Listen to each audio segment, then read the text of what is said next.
I went to school 3 hours away Okay. in Mount Olive. Okay. And then I came back closer to home and I went to Pfeiffer. I was very active. I was cheerleading, I was in gymnastics, beta club, honor society, student council. So it was a little awkward time. I was getting bullied a lot. My feet were too big. My forehead was too big. I was too skinny. And that stuff stamped me for quite a bit, actually. I started drinking a lot, but it was because of the partying. Because, the shelter kids, we go buck wild once we get a little freedom. So I did. I went buck and wild. So my parents were probably like, oh, she's there doing her work and stuff. So and were you still getting good grades? Absolutely. Let's go. Absolutely. So they're not going to, the truth of the matter is, they're not going to suspect anything wrong if the grade's good. Until I got pregnant. What up, y'all? Welcome to another episode of the RXS podcast. Today we got MaKira Settle in the building. What's goody? What's up? How are you? I am wonderful. How are you? I'm good. How's life? Life is lifing, but it's great over here. When you when you say life is lifing, is it good, bad, in between? Like right now in life? It's How great. is it?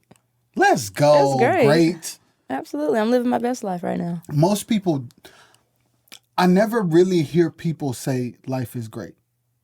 I mostly hear people say everything is okay or all right. And some people may say good. I rarely ever hear people say great. That's because you make life what it is. So I'm in control of what I do every day. I can wake up and be sad all day, or I can wake up and be happy all day. So I choose to wake up and have a great day for the most part. So it's a choice. Yeah, everything we do is a choice. Gang. Yeah. That's a bar. That's a song. we need to get up on that. So I'm not sure if you're familiar with the show, but I like to start all the way from the beginning. Okay. So take me back to where you were born.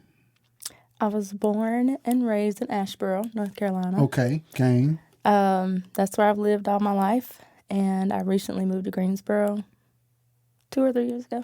So you've been in Asheboro this entire time? Is there a lot of mountains there? That's Asheville. Okay. Asheboro is the zoo. Okay. So in Asheboro, right? I said it right? Mm-hmm. What was it like growing up there? Well, my parents are well known, Okay. so I was always on a pedestal. I didn't really get to, do much. I did much, but I had to do. You had to. So what were they well known for? So my mom, she is a stamp in the community. Okay. She does a lot for the community. My dad's a musician, so everybody knows my parents, and they see me. They're like, "Oh, that's Helen's daughter, and that's Lorenzo's daughter." Yeah, that's me. They don't even know my name. They just know I'm my parents' kid. So even to this day. So was it pressure growing up? Yeah, a lot of it in a good way. Now I didn't appreciate it then. But now it's like, I see why. Yeah. Did you feel like you had to be perfect? Mm-hmm. Yeah, I did. In all aspects. School, extracurricular, church. I did. I didn't want to let my parents down. And I didn't want to be a failure.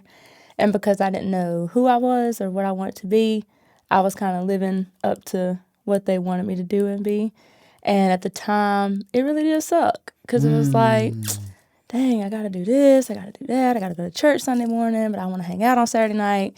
But then once I got older, it was like, now I see why they wanted me at church on Sunday and why they didn't want me out at night on Saturday. So I appreciate it now, but then it was hard. It was hard growing up. Were you singing early? Yeah, I was. My mom had me in the choir. Okay. How old very were you? Early. I would say 5 or 6. I started dancing first. Okay. And then I was singing in the Buds of Promise choir. That sounds like that. That's definitely a youth choir. But first, tell me about the dancing part. So my mom's a dancer. She does mime dance and liturgical dance. And so I think I was dancing before I could walk. Mm-hmm. And of course in the church, my mom was over everything just about. So everything she did, I did. And when she danced, I danced. And when she had the dance group, of course, I was right there. And I started dancing on my own once I got a little older. And I really took to that instead of singing. And I always tell people like dance is my first love. And they're like, no, but you can sing. And why you don't want to sing instead of dance? And when people ask me to come to like services or programs, they're like, are you going to sing or dance? I'm going to dance. No, we wanted you to sing. I'm going to dance. Why y'all ask? That part. Why you even ask? But what made dancing more appealing to you than singing? There's quite a few things. For one, dancing is like an escape. When I'm dancing, I get to be me. I get to be free. I get to move how I want to move. Nobody has to tell me what to do. I love music, so it's just like flow into the music. And then when it comes to singing, I was so scared because people are so judgmental. And I was scared, like, what if I get up there and I sing and I mess up the words? Or what if so-and-so saw me at the club last night and then Sunday I'm trying to sing Let Go and Let God, and you're like, you were just at the club last night. Yeah. So it was that pressure of like not doing it right and being judged versus just being free. And so I like to dance because that's my freedom. That's an interesting thing to me to hear, because you could easily be judged dancing too, though. That is true. But when you see a dancer, you don't know what the dance moves are.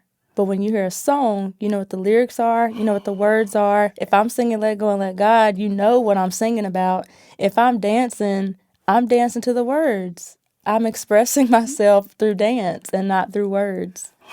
So there's not an expectation of what people know of the song with dancing like it is with singing. Right. That's crazy but true. I've never thought about that before. Yeah. Dang. Yep. So was there a point in your life where you decided to embrace singing more? I've come around the last maybe year or two. It's new. Of course, I sung in church, and that's never stopped. But I don't know, dancing is just my thing. Yeah. But coming around here lately, I've been singing more, and it's more so because dancing was not only a hobby, but it was a gift. Now, when it comes to singing, that's more spiritual for me. It's not just, oh, sing a song. So I had to mature spiritually to really get into my music and singing, if that makes sense. It makes perfect sense. When did you get to the place where you even recognized singing as a spiritual thing? I'd have to say I've always known, because when I was younger and I would sing, I would see people cry, and, like people would be lifting their hands and they're just like, oh my gosh, you touched my heart, you touched my soul. And I'm just like, I sung a song. Like I didn't do anything. So then it was like, okay, maybe God is using me when I sing. As a kid, I'm like, okay, God's using me to sing, and people are feeling the spirit, while I'm singing. So maybe it's something spiritual. And as I got older and started taking God more serious, it was like, okay, so I'm supposed to be singing, God. That's what you're telling me. Yeah. So growing up, let's talk about like middle school for you. Okay. What was going on then? I was very active. I was cheerleading. I was in gymnastics, beta club, honor society, student council, of course in church, trying to find who I was as a kid. It was an interesting time. I was at that time where I wanted to date and couldn't. Okay. So that was kind of hard because all of my friends were dating, and we would go to the dances, and everybody's like, "Oh, my boyfriend's coming." I'm just like, my dad dropped me off. Like, I don't have anything spectacular. Yeah. I couldn't dress like them, and everybody had hit puberty, so I'm in the bathroom like, let me stuff some tissue in my bra to make it look like, I've got a Victoria's Secret bra on. So it was a little awkward time. I was getting bullied a lot. My feet were too big. My forehead was too big. I was too skinny. And that stuff stamped me for quite a bit, actually. But yeah, that's how middle school life went. I was still, of course, on that pedestal of don't do anything wrong. And I think I did pretty good around middle school. It wasn't until high school that I started getting a little rocky and was like, Oh yeah, we're finna get into it. But I want to talk about two things. Okay. About middle school. So these different like programs and all of this, was it from the pressure of wanting to do everything right, or were you just like naturally drawn to school? I was naturally drawn to school. This is actually my first month, going on the second month of me being out of school. I've been in school since I was a kid. So yeah, this is my first. I graduated in December with my master's, and I wanted to keep going, but I was like, I need a break. I want to enjoy life. Yeah. And now I'm like, crap, let me check and see if I have a discussion board due, or like, Because you're so used to it. It's become a part of your life. Yeah. Yo, that's wild. Yeah. Like your whole entire life you've been in school. My whole life. Yo, I can't even. Yeah. Yo, I only took, I think, 2 semesters off when I had my son. Mm-hmm. And I was like, I'm not going back. I'm not going to finish my bachelor's. I'm going to just, I got my high school diploma. I'm going to just chill there. And then something was like, nope, you go ahead and get back in there. So I did. And that was the only time I had a little break from school. So, with all that you've been through, I'm going to go back to high school now. Okay. So you're in middle school. Mm-hmm. You're doing all these things. You get to high school. That's when things get a little rocky. Mm-hmm. But you still love school at this point in high school? I did. I loved school. I wanted to be in everything in high school because I watched High School Musical and I saw them do everything. So I'm like, okay, I'm going to do everything. Like, if I can do it, I'm going to do it. And I did. And of course, my parents still had that pressure of like, you got to bring home A's. We'll take a B, but you got to bring home A's. We need you doing varsity cheerleading. You need to be doing band. So when I got there, it was like, I don't really want to do all this, but I do because I only get 4 years and I wanted to do everything. So I literally did everything. I did a year in ROTC. I did marching band. I did concert band. I did everything, varsity cheerleading. And then I was the captain of JV as well. So like I was just doing it all. Sheesh. Were there ever times where you were like tired as a kid from doing all of that? No. You never got burnout? Mm-mm. Word? Yeah. And you in church and stuff too? Yeah. Because I got to balance it out though. Like that's when it got a little rocky and I was like, okay, I'm going to step off this pedestal on Friday night and then I'm going to come back. Okay. So what were some things you did to step off the pedestal? Be me. Explain. So, I don't even know where to start. So for me, I didn't get to do a lot of stuff on my own. So if I went somewhere, I had a curfew, I had to be home. If I went somewhere on a Saturday, I had to be home in time for church on Sunday. So like I didn't really get to do, my friends couldn't say, hey girl, we going out this weekend. Yeah. It was none of that. I had to hear about it on Monday at school. But for me, I would go out. I liked to dance and that was in all scenes and all settings. So I loved to go to the club. Yeah. And that was my like go-to Thursday night, Friday night, Saturday night. I was in somebody's club long as I was in that car stand on Sunday. Yeah. But I love to go to the club. So that was like my woo-saw. My parents wanted me to do this all week. I did. It's Thursday night. It's Friday night. I'm putting on my booty shorts. I'm out of here. Like, I'm out of here because I want to have some fun. Yeah. I want to be 16. I want to be 17. I want to be 18. I don't want to be, So you just wanted a moment to kind of escape, kind of. And I found that in the club. Well, I would say in the streets. I wouldn't even say just in the club. Like sometimes I would say I'm going to the club and I'd be like roaming the streets. Like what, just riding around? Yeah, just riding around, just walking downtown, looking cute, hollering at people, like just having a good time. We out here. Outside. So did you, after high school, you went to college, clearly because you've been in school all your life. Yes. Was it in Asheboro? No, I went to school 3 hours away. Okay. In Mount Olive. Okay. And then I came back closer to home and I went to Pfeiffer and that's where I graduated. Okay. So what was it like in Mount Olive and why did you come back? Let's go. So I went to Mount Olive originally because I wanted to go far away. I did not want to be close to home because I wanted some freedom. I didn't want my parents like popping up in my dorm like, hey, just make sure you're studying. So I tried to make sure I went somewhere far away. I really wanted to go to Wake Forest, but I felt like I wasn't smart enough. I mean, I knew I was, but I just felt like I wasn't smart enough to go to Wake or Duke. So I was just like, I'm not even going to apply. Wait, what made you think you weren't smart enough? Why was that even a thought? I don't know. Like I've always had a little self-doubt growing up because I didn't know what I was capable of because I was doing stuff under pressure all the time. So I didn't know like if I did something on my own, like, would I really succeed without the pressure? Or I don't know. So I didn't even apply. And then the crazy thing about it, to skip for just a second, I applied to Wake Forest for grad school, and they were like, yo, come on. Like, of course. That's normally how it goes. So back to Mount Olive. I wanted to go there, of course, to be far away. I did get a scholarship and stuff for track and academics and whatever. Getting there, it was great. I met a guy the summer before I left, and we like hit things off, and we started talking to date or whatever.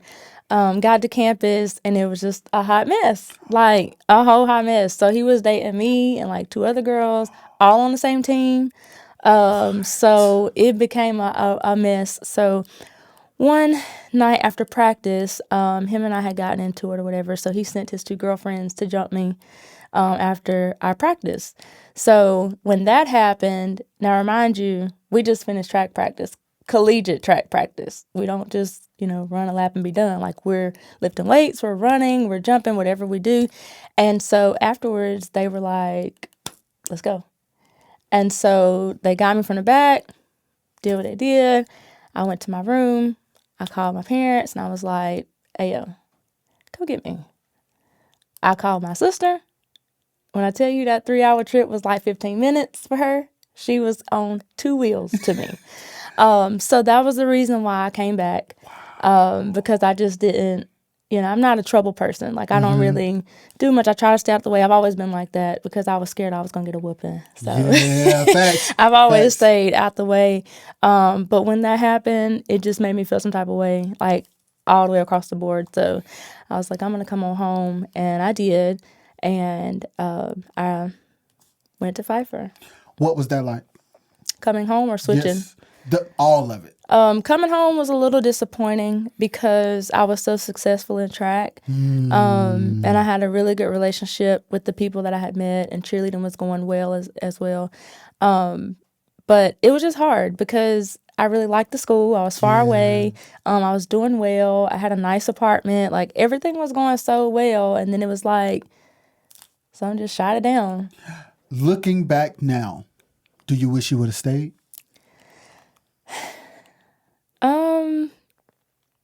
I don't know. I feel like my life would be a lot different if I would have stayed. I know my life would be a lot different had I stayed. But if I would have stayed, I feel like I wouldn't have been as healthy of a person if I would have stayed. And what makes you say that?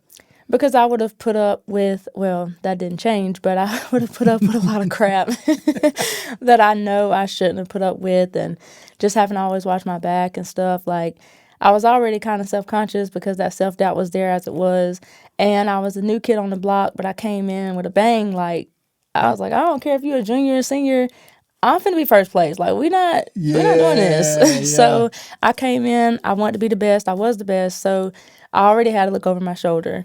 So to have that extra pressure was like, that wasn't going to be healthy. And then I started drinking.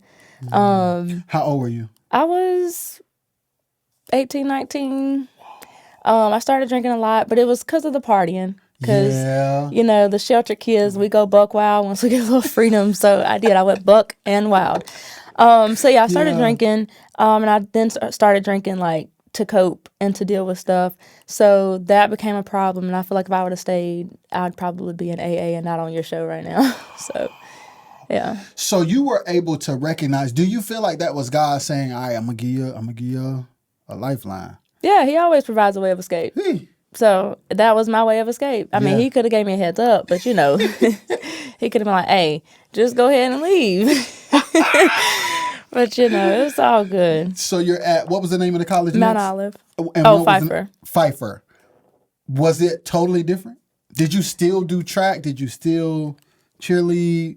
It was different in a sense of community because Mount Olive was like lit, and then Pfeiffer's like, praise Jesus, welcome to campus. That's what you needed. So, but they were actually worse.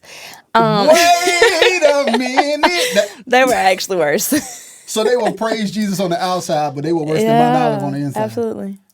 Absolutely. Like, how long did it take before you discovered that? Probably like a week. Wait. So is Pfeiffer, like, I watch movies, right? Is Pfeiffer one of them schools where parents think their children are doing so good, but they really wilding? Probably, because I'm sure my parents thought that I was like doing really well. Now, I stayed in the all girls dorm, Okay. but it was the same week we moved in that there were guys down there, and I'm like, So guys was sneaking into the all girls dorm? yeah. Wow. And then they Amazing. were like on the floor on top of us, so they would just like sneak down and like take a shower in our showers on the hall, and then they would go to their girls' dorm. So yeah. Being typical college kids. Yeah, absolutely. And was that experience something you enjoyed? Yeah, I did actually. What were you up to?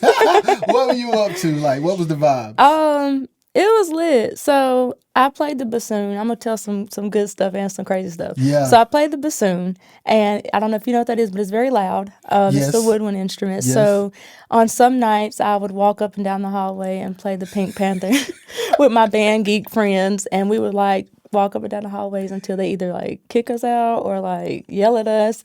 I did go with a group of guys that put condoms on the doorknobs to the freshmen, but I came in, I was, not a freshman, and I was cute. So they were like, oh, come with us. I'm like, okay. So I'm like ripping condoms open. They're like, hey, give it here. So I gave it to them. They put it on the doors. So I did that kind of stuff. And then like I had my guy friends and my basketball team. Well, not team, but the guys on the basketball team, like they would come down and chill out or whatever. Yeah. So my parents were probably like, oh, she's there doing her work and stuff. So and were you I'm still like, getting good grades? Absolutely. Let's go. Absolutely. So they're not going to, the truth of the matter is, they're not going to suspect anything wrong if the grade's good. Until I got pregnant. Let's go. Let's talk. Definitely. So yeah. Wait a minute. So where were you at in college when you got pregnant as far as like? I think I was a junior. Okay. Yeah, I think I was a junior, maybe somewhat of a senior.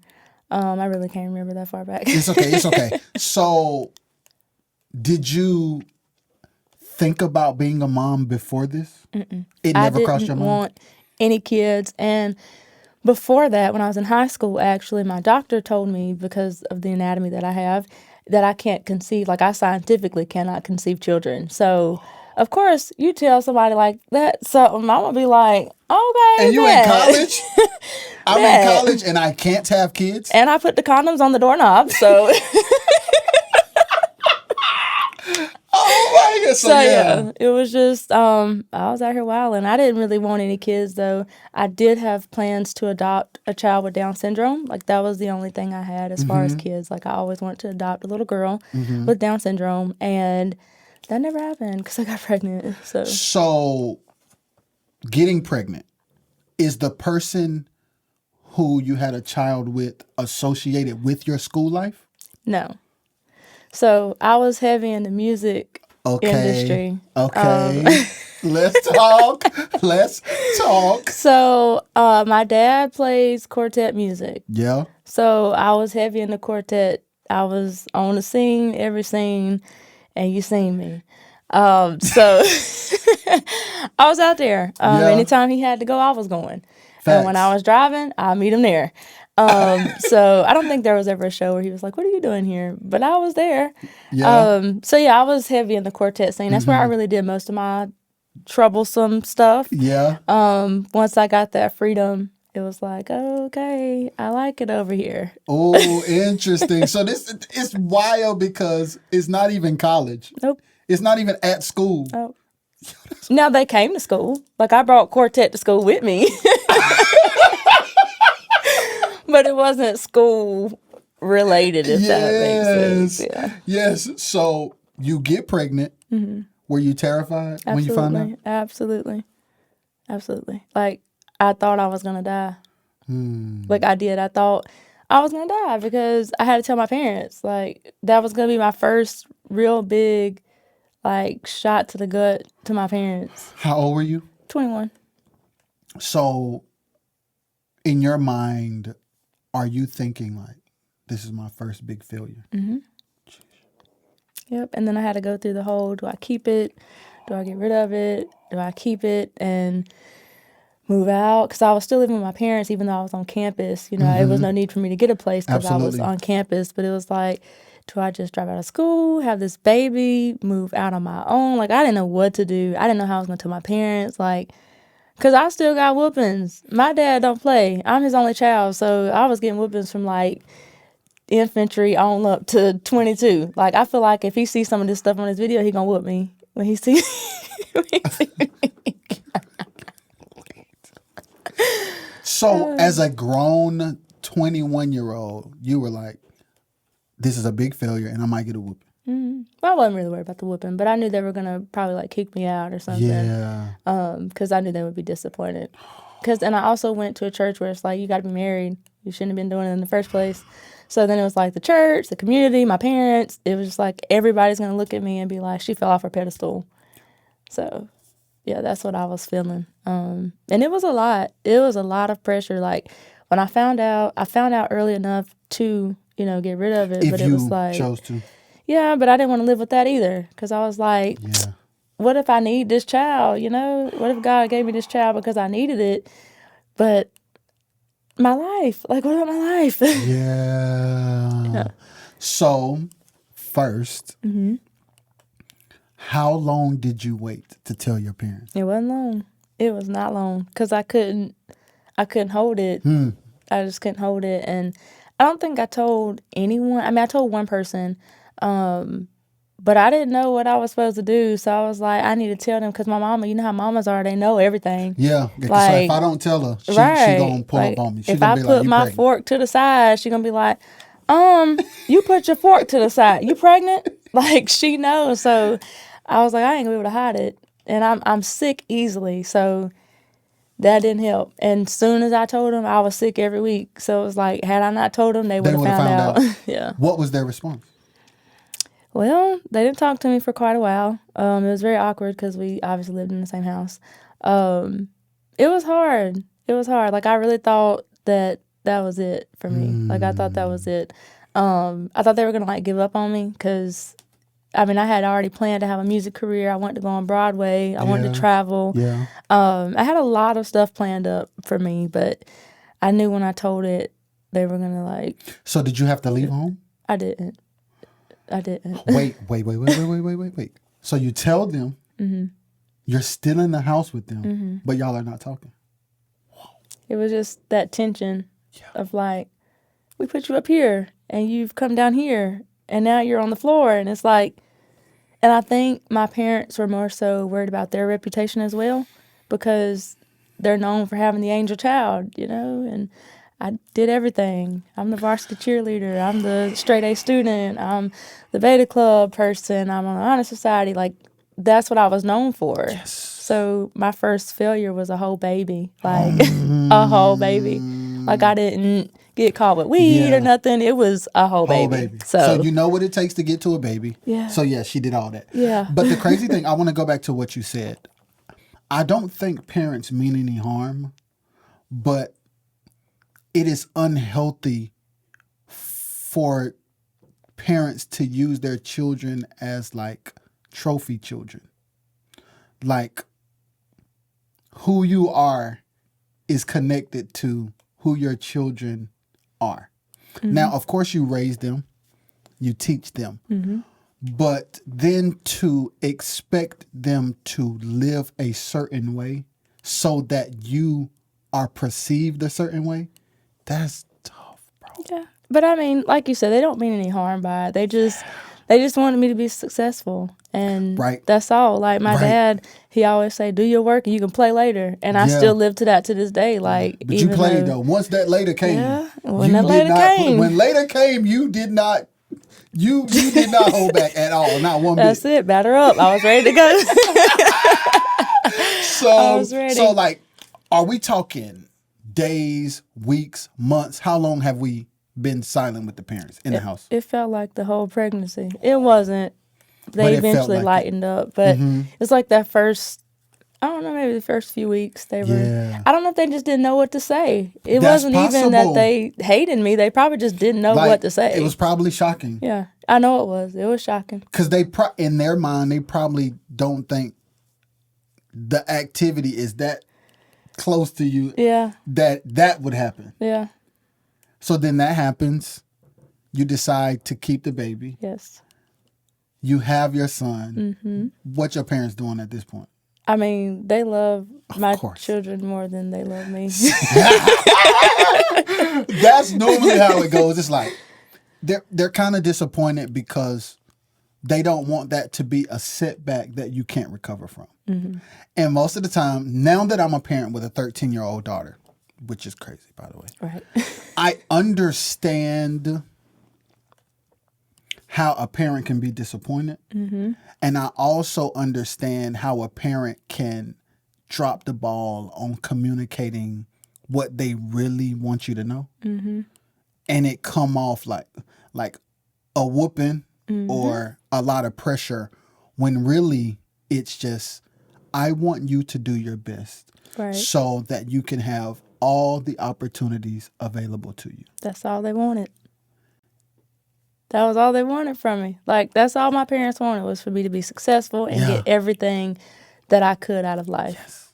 They were just a little harsh about it. It be that way. Because sometimes that's how they know. That's all they know. Yeah. So you have your first son. Mm-hmm. That's when you take a break from school? Yeah. I took, I believe, like 2 semesters off. Okay. I did some online stuff so I wouldn't get behind. Found a job. And then I was like, I don't want to go back to school because I kind of like not being in school, and I didn't know how I was going to work with a baby because I ain't never had a baby. So I was like, does a baby cry at night? Like when I'm trying to do my work? Like, what am I supposed to do? And I felt like my parents weren't going to help me. So I was like, it's going to be just me. So once you get pregnant, you have now decided you on your own. Mm-hmm. That's what I made up in my mind. I just knew it was going to be me and this child.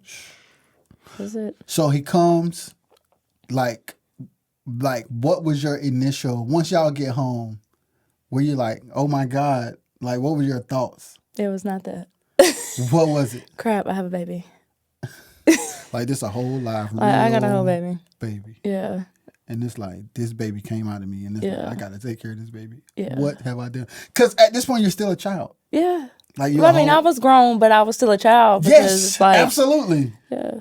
So at what age, what's your son's name? Jeremiah. So at what age was Jeremiah when you were like, okay, I figured it out. I'm cool now? 6. How old is Jeremiah? 6.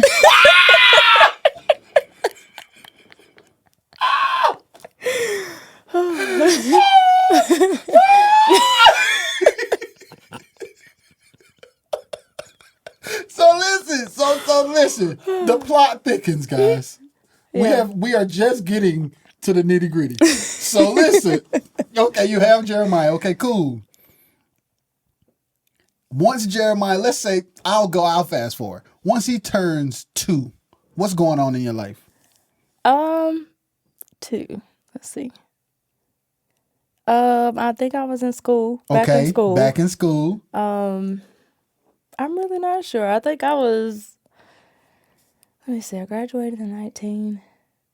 Oh, maybe I was graduating. Okay. Because I had him in 17. I graduated with my bachelor's in 19. Let's go, bachelor's. So come on. You still ain't playing games with the school, though. Yeah, I ain't going to play with school. My dad, he'd come get me. But yeah, I think I had graduated around when he turned 2 or was 2. Trying to figure out what I was going to do with my life. Yeah. Because I didn't want to be with my parents. Yeah. All my life. Yeah. But I didn't think I was ready to be out on my own because I knew they would still be there. Mm-hmm. So yeah, I was kind of in transition, I would say. Were you drinking? No, I wasn't drinking. I stopped that when I left from Mount Olive. I think it was just the environment that I was in, really, because that's all we did was drink. Yeah. Every day. Four Locos?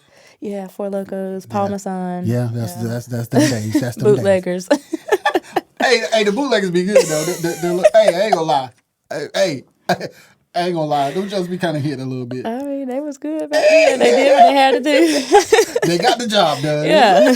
So you're in transition. Mm-hmm. What's your relationship at the time with Jeremiah's father? So that was a little rocky. Okay. When I found out I was pregnant, I actually didn't know who I was pregnant by.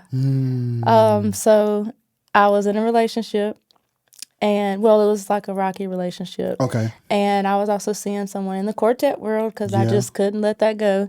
And then it was like a run-in with Jeremiah's dad, and then that was it. So I was like, oh crap. Not only do I got to tell my parents that I have a baby on the way, but I had to tell them, like, I don't think I told them I didn't know who it was because I thought it was the person I was in a relationship with.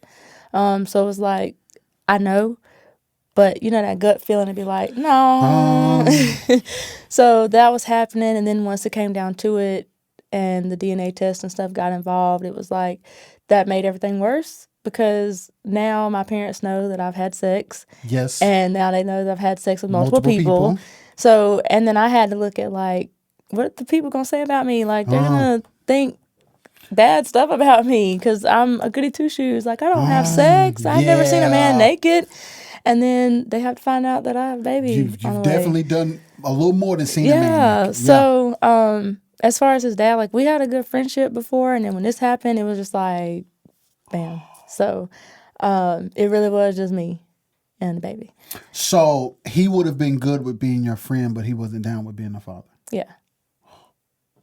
Yeah. So, and that, I mean, I had to own up to that because I didn't know in the first place. So. Oh, wait. So you kind of, interesting, Kira. Your position about the situation was somewhat of understanding because of how it went down? A little bit.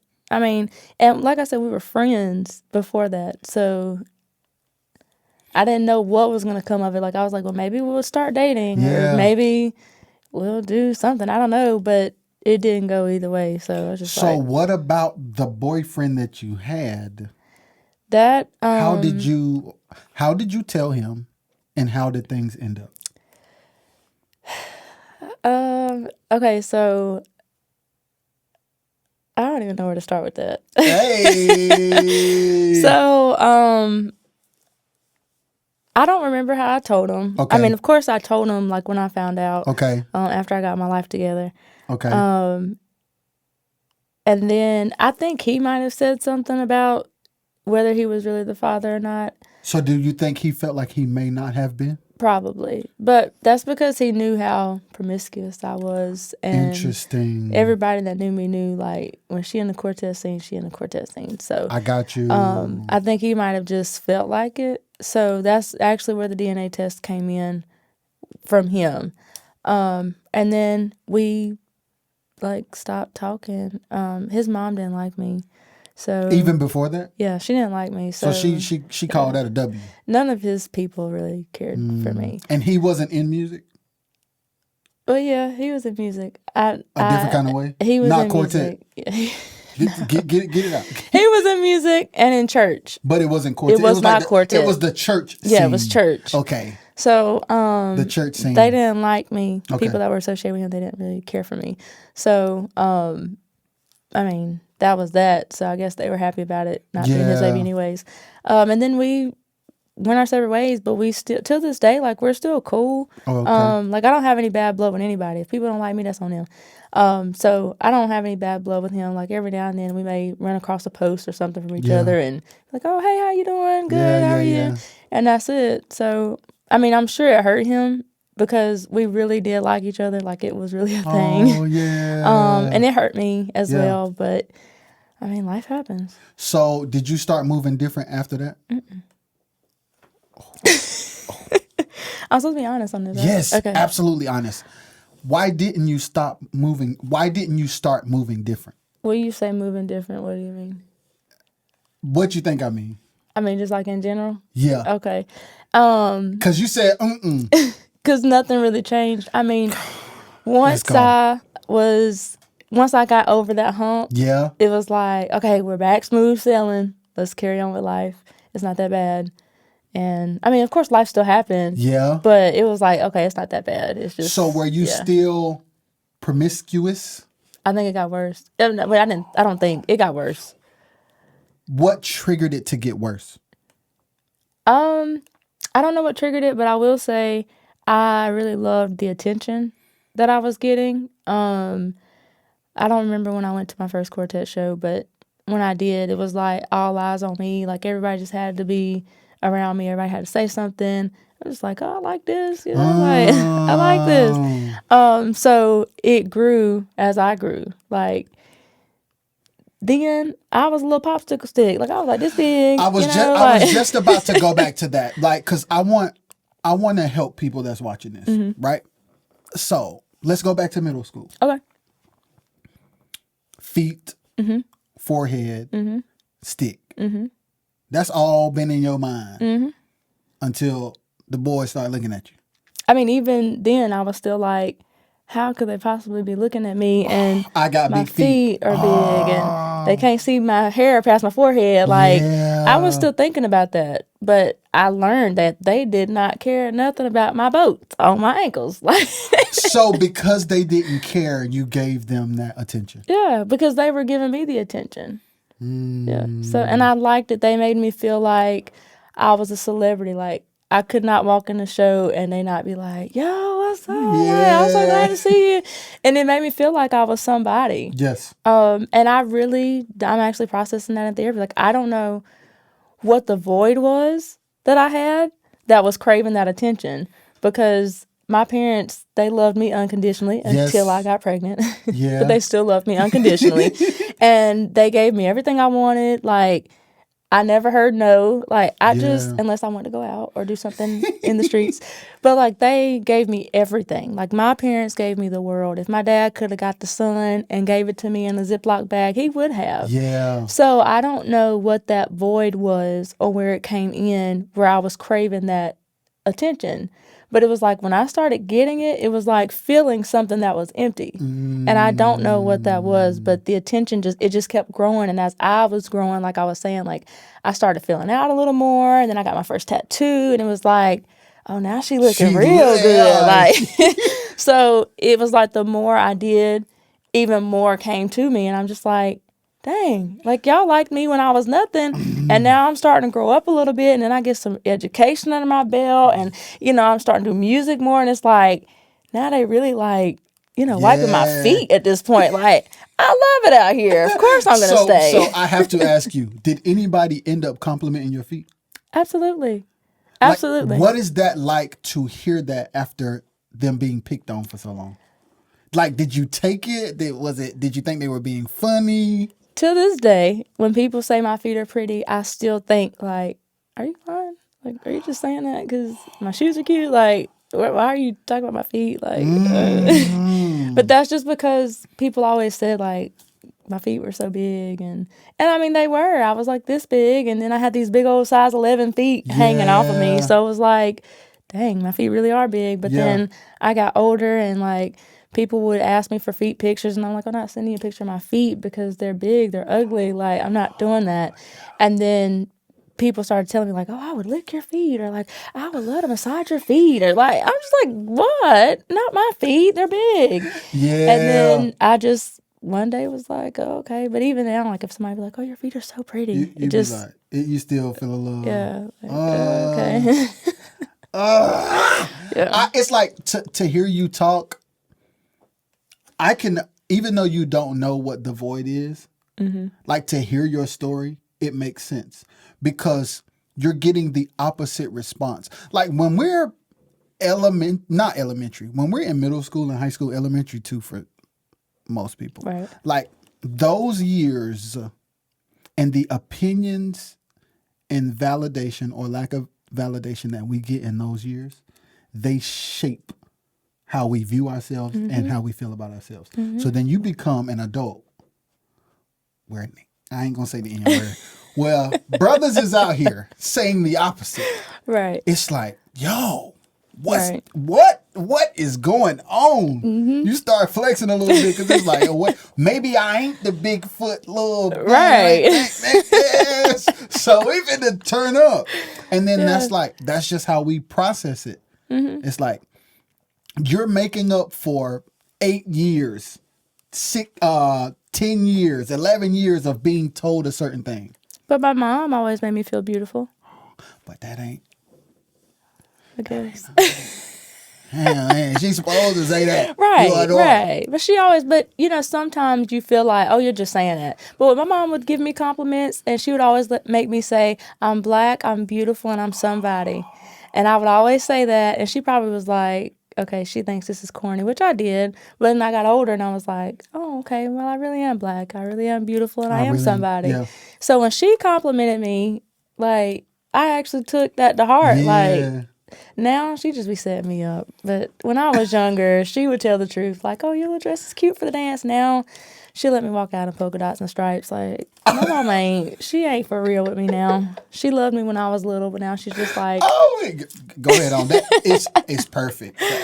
Yeah. Do your thing. So let's fast forward.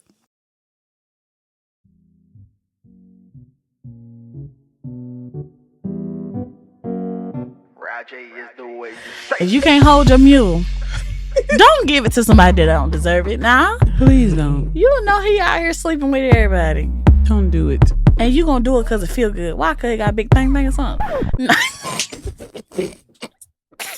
That ain't. You know how many men folk around here? Never mind. I'm just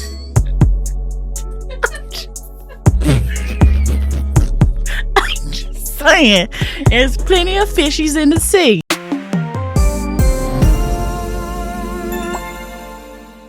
If you enjoyed this clip of Be For Real, you can watch the full video. Just head over to RXS Entertainment YouTube channel. You can also listen on Apple Podcasts and Spotify. Just type in BEFUHREAL .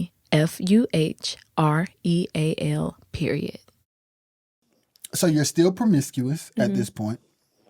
How old is, let's see how I want to ask. You have a second son. Mm-hmm. How do we get from the first son to the second son? I'm going to just let you talk. Okay. How did I get from the first son to the second son? Okay. So...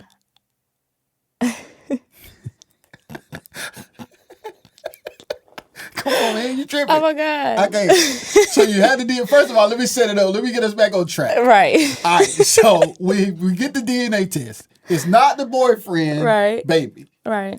Do we find out whose baby it is? Yes. Obviously. That guy, he ain't really with it, so y'all ain't friends no more. Mm-hmm. You still in the Cortez streets. Mm-hmm. And then what happens? I stayed in the streets. Yeah. I'm not going to say recently, but I recently got out in the streets. Okay. Like, all the way out. Okay. Like, they going to have to watch this to see me type out. Yeah. But let's see. So, the second baby. So, there was this kid. I'm going to tell the whole story. Let's go. So, there was this kid when I was younger. You know, we used to have choir anniversaries and stuff back in the day. Yeah. We don't do that no more.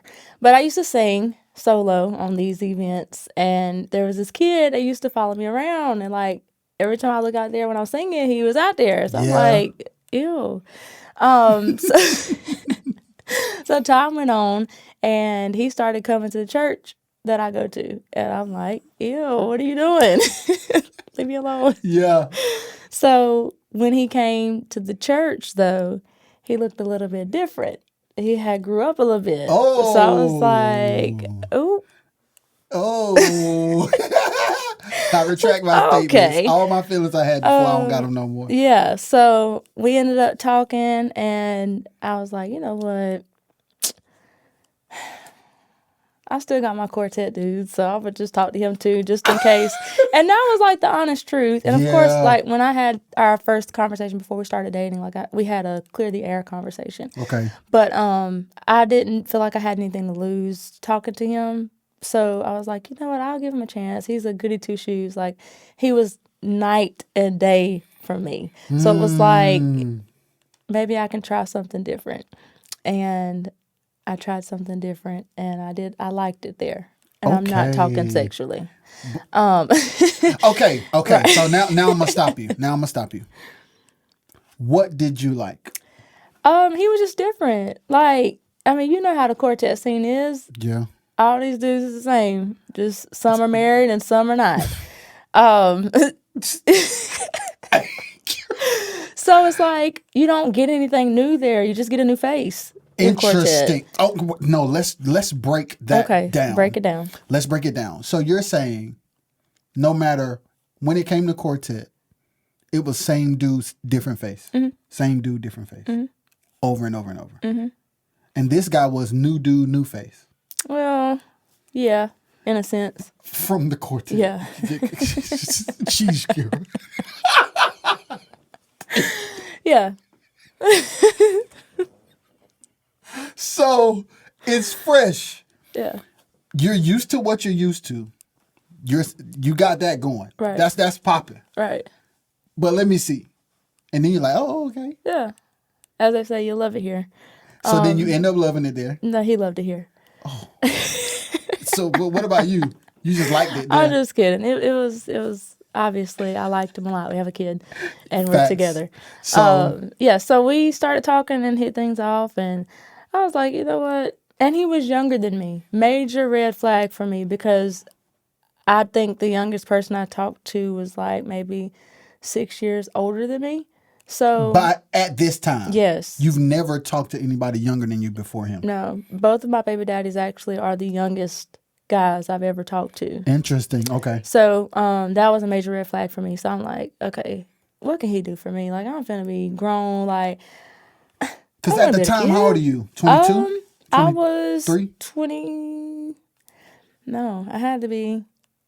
So let me back up. I was 21 because him and I started talking when my first son was 6 months. Okay. So that was then. Okay. But it was just like, I Yeah. don't know about that. Yeah. But I gave him a chance, and he gave me something different. Like, he wasn't after me for my body. Well, at least he didn't say that he was. And he didn't show that he was, even if that was his intentions. Yeah. But he wasn't after me for my body. Like, he was asking me questions about me, and I'm like, oh, you want to know what my favorite color is? Like, what? So was yeah. that uncomfortable at first? No, not really. But because it did not follow up with, like, sex, it was weird. Because in quartet, it's like, hey, girl, you know, what's your favorite restaurant? You know, what you want to eat? What you like? Tell me about yourself. And then the room number is 163. So it was never like a, you know, let me get to know you for real. So with him, it was like, well, I want to get to know who you are. Like, I don't want to sleep with you. So I'm like, oh, this is new. Yeah. But, okay.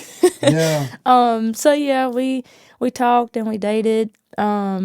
He was okay with me having a child because, like I said, he is a goody two shoes. Like, I tell you, goody two shoes. He don't do no wrong. Like, if he said hell, he'd probably, I don't know, pass out or something. But he was a really good guy. So he's still a good guy. I said was, but he is a good guy. Yes, I know what you mean. They know what you mean. Right. He was a good guy. So I was like, all right, cool. So he was a good enough guy for you to have an official relationship with? Mm-hmm.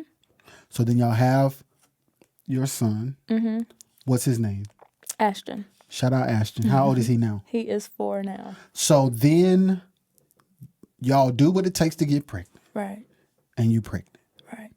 Was you scared to tell me? Absolutely. And it was even worse this time because he was in ministry. I don't know how far he was in ministry at that time. Okay. But he was in ministry. And it was just hard. Like, I already knew the image that I was going to put on that. Like, I knew they were going to be like, oh, she trapped him and she made him have sex with her and she got pregnant by him because, you know. So was he already like preaching and stuff, like going around traveling and preaching, or not really? I don't know. I know he was preaching. Okay. But I don't think he was like out preaching. But okay. He's influential, so people know and knew who he Absolutely. was. And if they knew I was stamped to him, they'd have been like, it was her all day long. Like, they have a baby because of her. So, and I knew that was going to come of that. So I didn't care because, I mean, it takes 2 people. I didn't rape him. So it was like, okay, we messed up. Yeah. So it was kind of hard because now I got to tell my parents I'm having another baby. Yeah. And I was still living there. So it was like, you messing, wait, you messing up. Right. Good God. So it was going to be hard because I was living there. But we were in a relationship. So I felt like I got that under my belt. So this is my man that I have a baby by this time, whereas before I ain't know who I had a baby by. Yeah. And also I don't know if I had graduated yet. Yeah, I had graduated because he was in my graduation pictures. Okay. So I had that under my belt. Like, I done went back to school. You know, my dad was like, you know, you need to stay focused on school. And I thought I was going to drop out, but I got my bachelor's degree. So it's like, I can go in there and be like, y'all, I got my bachelor's degree, but I got another baby on the way. Yeah. But he is my man, though. It is Right. by my man. And I do got this degree, so this is a little bit sweeter. That didn't blow over too well either. But it eventually got okay. Yeah, it was just hard because of who we both were. And I did feel bad. I don't know if he knows this, but I did feel bad because I felt like I had messed up his image. Even though it was mutual, like, I'm not saying he didn't trap me, I didn't trap him. It was mutual, like, we agreed to lay down. But I felt like I had messed up his image because I was having a baby. Even if we would have said, like, let's try for a baby, the people would have still looked at it like she trapped him, or because people knew me as that promiscuous girl. Yeah. So that was hard for me. I went through a lot when I was carrying him. I was hospitalized because of my mental health. And that's what got me to where I am today as far as a therapist. Went through severe depression. I did try to end my own life while I was carrying this child. How many months pregnant were you? I had to be like 7 because it was in October and I had him in January. So it was right around that last trimester. Yeah. So yeah, that was a rough time for me. Yeah, that was a really rough time. Like, thinking back on that, that's probably the lowest I have ever been in my life. Yeah. That was hard. I went to the hospital because I tried to overdose. And then I went and sat in the highway in Charlotte. And it just so happened the side road that I was sitting on, nobody came. Like, I picked the busiest city because I knew traffic is always heavy. And it was like, I mean, no cars, no nothing. Like, why? So, yeah, that's what happened with that. So that pregnancy was hard altogether, just from carrying the child, my parents, the people. Me and him had actually broken up, so we weren't together. Was the breakup child related? I don't think so. No, I don't think so. I don't remember why we broke up. But yeah. But once you guys did break up, did that put more pressure on the situation for you? Mm-hmm. Because now I'm a single mom of 2, and I don't know what I'm supposed to do. Like, it was easier to just end my life than to try to figure out how I'm going to take care of 2 kids and still please my parents and still be an icon for the community. Like, I couldn't do it. I didn't know how. And let's talk about this. It is easy for people to have expectations of us. It is easy for people to desire us to do and be a certain thing. Mm-hmm. It is very rare that people take the time to consider the impact your expectations have on them.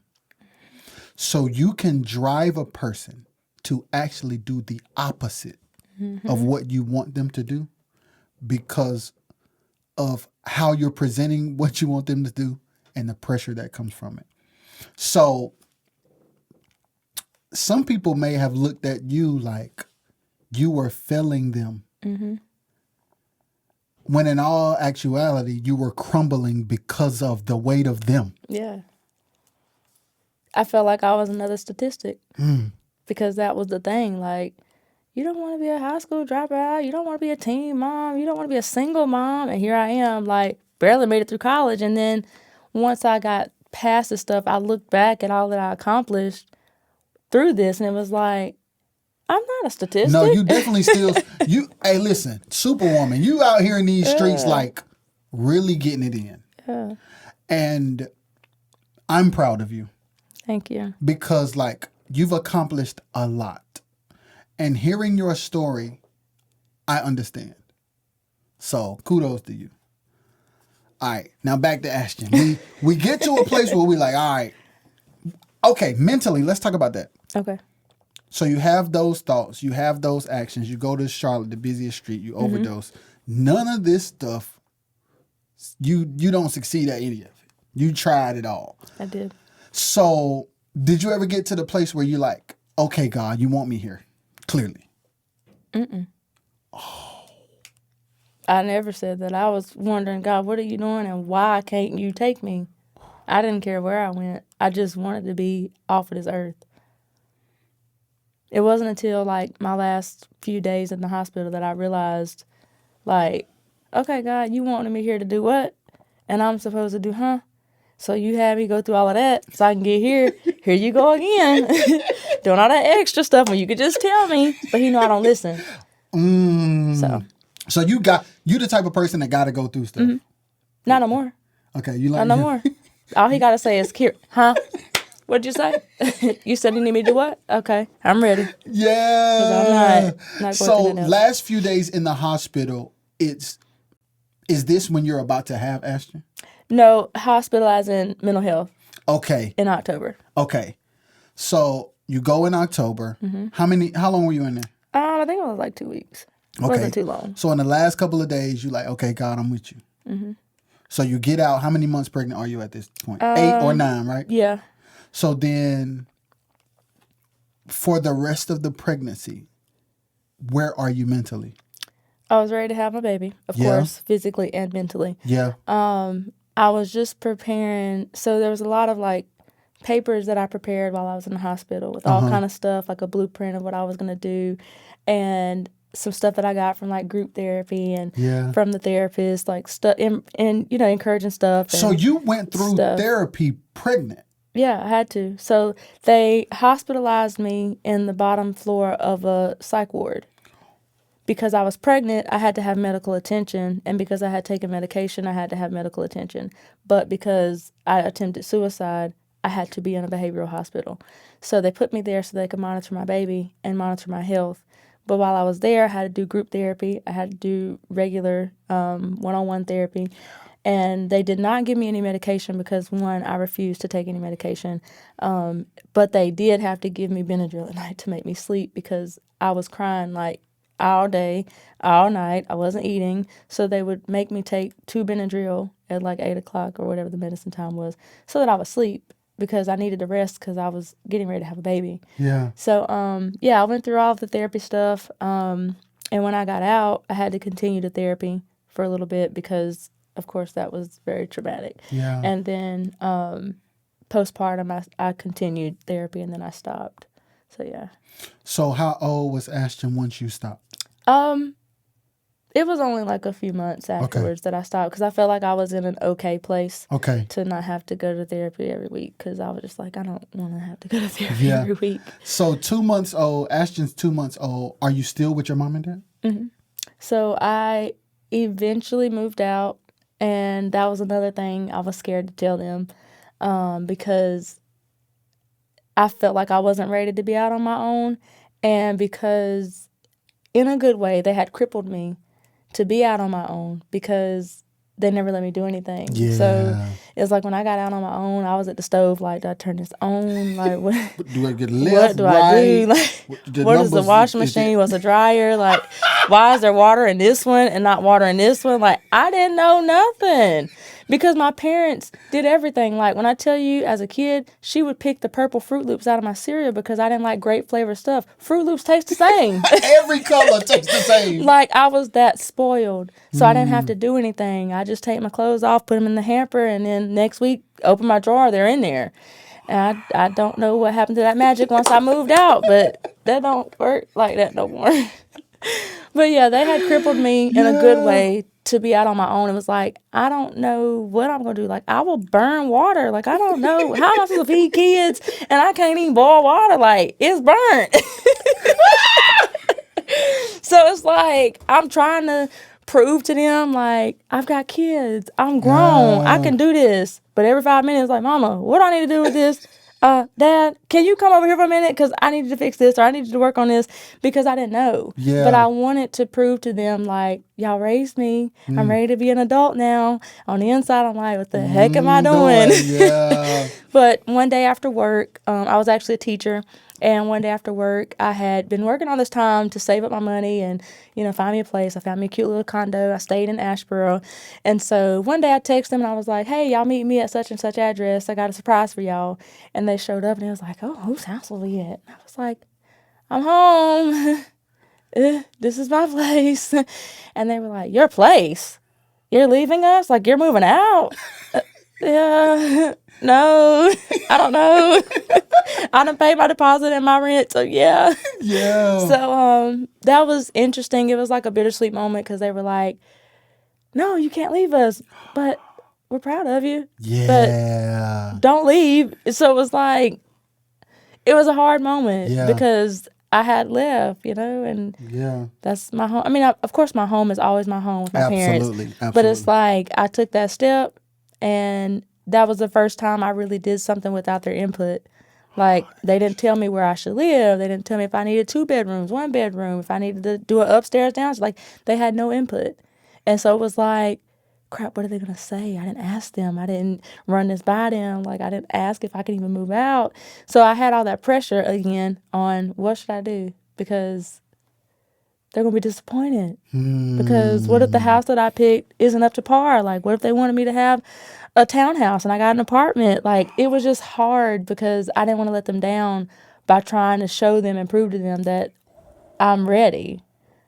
So that was interesting for me. And that Ashton was maybe 6 months. Yeah. Yeah, he was maybe 6 months. So, yeah, I got out then. So you're on your own. Mm-hmm. Once you get your new place, you're teaching, you said. Mm-hmm. Were you back in school already? Yes. And what were you in school for this time? I had started my master's. I was in the preparation stage to apply for my master's. Okay. I think I started like my second year of teaching. I want to say it was like my second year of teaching. I started my master's program, and that was a hot mess. I don't know who told me to have 2 kids, move out, and start school while I'm teaching during COVID. Jeez. And but like, what grade are you teaching? You teaching like kids? High school. Oh, high school. So and at I was least, coaching. What you were coaching? Track. Cheerleading? Oh, track. And I helped out with cheerleading. Let's go. You ain't let it go yet. You still in the game. Yeah. So you're teaching high schoolers. Mm-hmm. You're the mom of 2. Mm-hmm. And you're about to start your master's program. Mm-hmm. And you live on your own. How old were you? I was 23, I want to say. Yo, this is crazy. Yeah. It had to be 23, 24, possibly. So like, I don't know. Like when you really, like you said before, when you really zoom out, yo, you out here. Like with all the mistakes and the things that could have been done different, like you still doing good, bro. Yeah, I tried. Like, yeah. And that was what, like I said, after the fact, kept me going. Because in the moment, I was just doing assignments and going to class. But it was really paying off. Yeah. But I didn't see that because of all the stress of everything else. It's like, what am I even doing with my life? So once I got to like today's time, and I look back and I'm like, dang. Yeah, I did that. Like, dang, I did that. I'm street smart. I'm book smart. Like, I'm gifted. I'm anointed. Yeah. I'm cute. My feet are big, but it's okay. People still like them. Anyway. So it was like, I looked back at everything and I almost missed it. Like, I almost missed it in the moment and after the fact. Yeah. Like, in the moment, I almost missed it because it's like, I'm doing this stuff for nothing. That's what it felt like. Yeah, I just felt like I was doing busy work in life for nothing. And then it was like, once I got here, I'm glad I didn't give up. But I got to this point and I almost missed it because it was like, look at all the stuff I did wrong. Like, look at how people look at me now. Like, I done messed up. I done scarred everybody. Like, they've stamped me with this label and I'm not going to be able to recover from it. That's where I was. It was just like, I was getting ready to miss all my accomplishments because of people. How do you feel now about that? Oh, I could care less. Oh, I could care less. I could care less. People are going to talk whether I do right, whether I do wrong, whether I do what they want me to do, whether I do what I want to do. They're going to talk they're going to regardless. talk regardless. So, and at this point, if we look at it based on failures and success, I'm succeeding. So y'all, what y'all got to talk about? What do you have to talk about at this point? Facts. Facts. So Yeah. you start you start the master's program eventually, of course. And what is it in? Clinical mental health counseling. And what made you choose that? Well, back in 2019, I think it was 2018 when I was hospitalized. Yeah. So quick little fun fact about me. I love sunflowers. Okay. Like, I absolutely love sunflowers. And that also goes into why I'm now doing what I do. Yeah. So while I was hospitalized, that was the most traumatic thing I could have ever experienced. In the room, there was nothing in there. It was like a plastic chair. They had to bring us our toothbrush. We couldn't have any like combs or anything, like no pencils, no anything, because, we Absolutely. tried to harm ourselves. So that was just very uncomfortable for me. The intercom was right on the headboard. So when they made announcements or any codes or time calls, like all that stuff came over my head. And it was like right there. It wasn't like, no fancy. It was just a little board with a speaker. So one night, a kid actually coded, like, he successfully ended his life in a psych ward, like 2 doors down from me. So they called it over the intercom, and then there was like a light flashing, and then all I saw was people running by my door. Of course, I couldn't see anything after that, but that was the moment that woke me up. And it was like, somebody's life is really that bad that they managed to do this in the psych ward. Like, you managed to do this in a suicide-proof facility. So what was that bad for him that made him go there? And then I sat down, I thought about what had me in there, and it was like, you really let people get you to this place? Like, you really let what somebody had to say or what somebody thought about you get you to this place?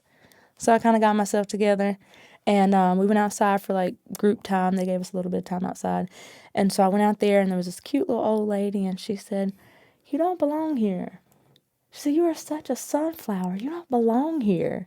And I was like, "Oh, that's cute." And I never saw that woman again. Now, mind you, I was on the hall with these people. Yeah. Like, we knew everybody. We ate together every day. Like, Yeah. we had group together. I never saw her again. I saw her outside in the garden. That was it. You feel like that was an angel? Uh-huh. I know it was. Because I never saw her again. She didn't work there. So it was like, okay. So after that, I went to my room. I guess I started back eating and stuff. I don't know if I was eating before then or not, but started back eating and actually participating in therapy. And I started writing down like stuff, just like random encouraging messages to people and like inspirational quotes and stuff. And I had like a little folder about this thick that I ended up taking home. And it was like a blueprint because some of that stuff I actually talked about in my mental health web series that I started.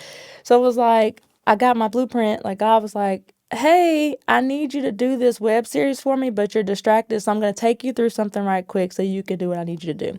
So when I got out of the hospital, I started trying to put stuff together. But of course, I was worried about having a baby. So having a web series was not any of my concern at that time.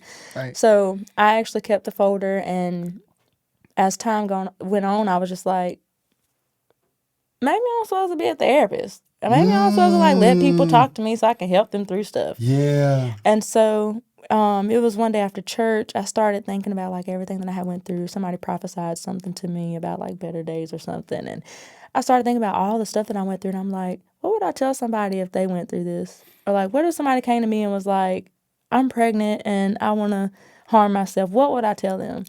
And so that's when I started thinking, okay, God, am I really supposed to be a therapist? Am I really supposed to do this? And then he started making ways like, yeah, you are. And this is what you're supposed to do. And that's how I got here. So talk about the web series. What's the name of it? It's called Graceful Restoration. Yeah. Where you are gracefully restored with yours truly. Let's go.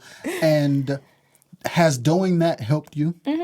Half the time, I believe that some of those episodes are for me. Yeah. Because it's stuff that God gives me. Like, I don't get to pick and choose what I'm going to talk about. Yeah. Now, sometimes I open the floor and let people tell me what they want me to talk about, but I don't get to pick and choose. So when God's like, hey, you're going to talk about this tonight, I'm like, I don't want to talk about that. Yeah. And then in the live, I'm talking about stuff, and I'm like, uh-oh, God, you dealing with me right now, ain't you?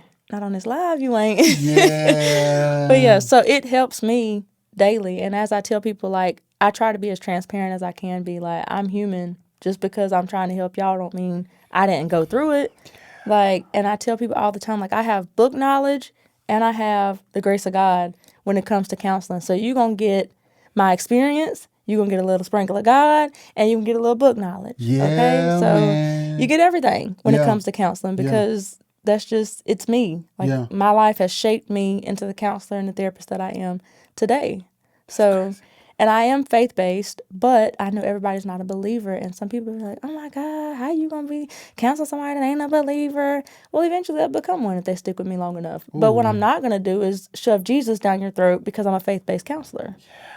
You have to, wing people in. Facts. And then you win them over. Yeah. So you just get a little bit of everything because of my life. Like, when I get young girls that come to me and my man and my boyfriend and my side piece, I'm just like, hey, you can have that. But let me tell you what's going to happen if you keep it up. Yeah. And then they're just like, but you don't know. Okay, yes, I do. Let me tell you a couple stories. And then they're like, okay, never mind. So it's like I use my experience. And then I have some older people and they're like, well, you haven't lived long enough. Well, Piaget said in his theory. And then I have to give them a little book knowledge to show, okay, well, maybe I haven't lived long enough, but I did go to school for it.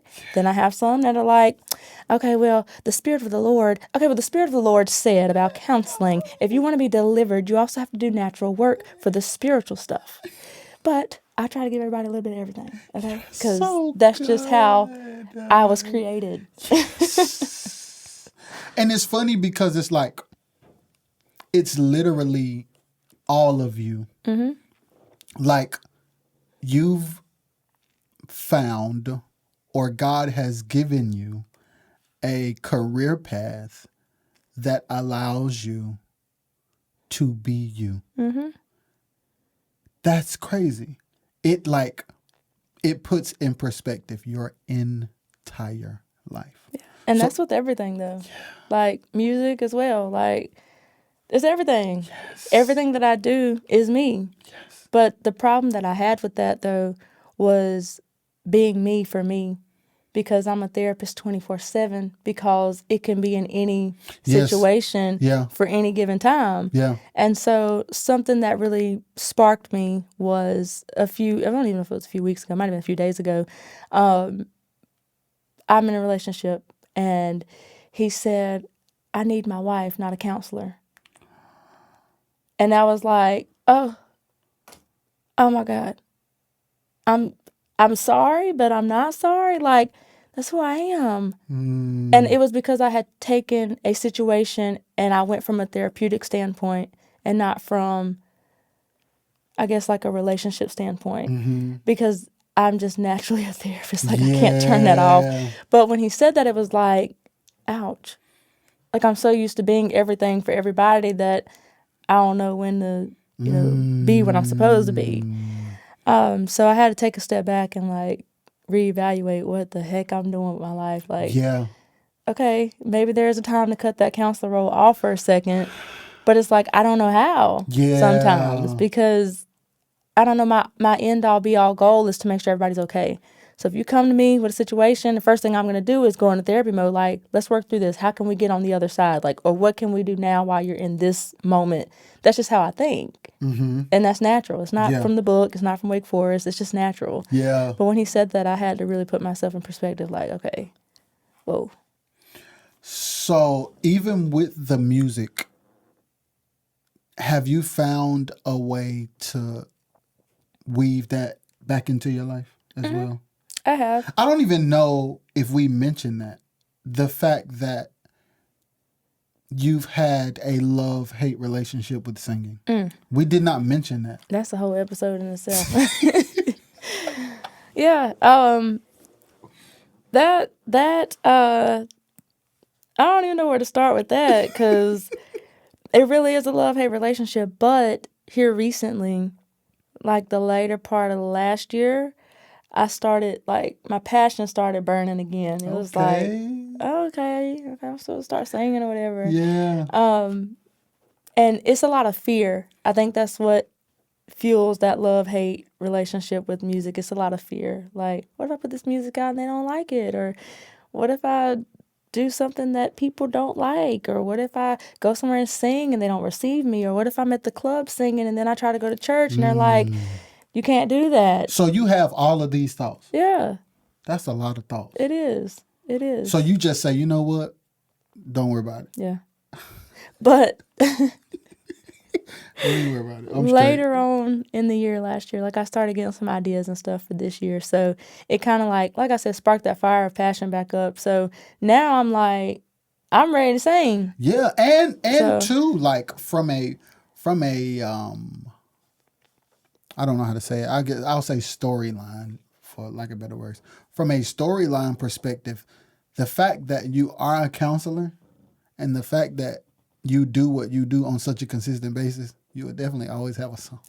Absolutely. Like it's just like the song's Absolutely. gonna write themselves at this point, Right. and it becomes another like branch on the tree. Like this is who you are. These are ways that I help. These are ways that I express. These are ways that I counsel. You may see me over here in this office. You may see me in this church. You may see me in this club. Hey, this is me. Yeah. Big facts. Won't So, see me in the club though. I mean, they may play your music in the club though. That's what I'm saying. That's what I mean. I don't know Like- if they're gonna play that in the club. They might not play that in the club. I mean, they play Stomp in the club, and they play God and Me in the club. It's a God in Me. Hey, you know what I'm saying? So you may say something like you may have a song that like go Right. there, That is You know what I'm possible. saying? Yes. Yeah. and then let's talk about dancing. Have you been dancing lately, or you ain't did that? So I have a little bit. Okay, So when my grandmother passed in 2020, I had hung my dancing shoes up because she was like my number one supporter. Like it didn't matter if I was just doing 30 seconds of a dance. She was on the second row wherever we were, and she just loved to see me dance. Like she would always, Kira, I just love to see you dance. And so when she passed away, I danced at her funeral, and that was it. so you thought that was gonna be the last dance? Yeah. That was supposed to be the last dance. And then people were just like, oh, can you dance at this? And can you dance at this service? And I'm like, yeah, sure. So every now and then I was dancing here and there. And then I was like, okay, You want to know what's crazy though? what's crazy? God is never gonna let you give up. He ain't. And it's like I'm listening. It's like even when you try, even when you make up your mind to give up, it's like no, dog. He won't let me give up on anything for that matter. Yo, Anything. yo, Yeah. that's correct. Mm-hmm.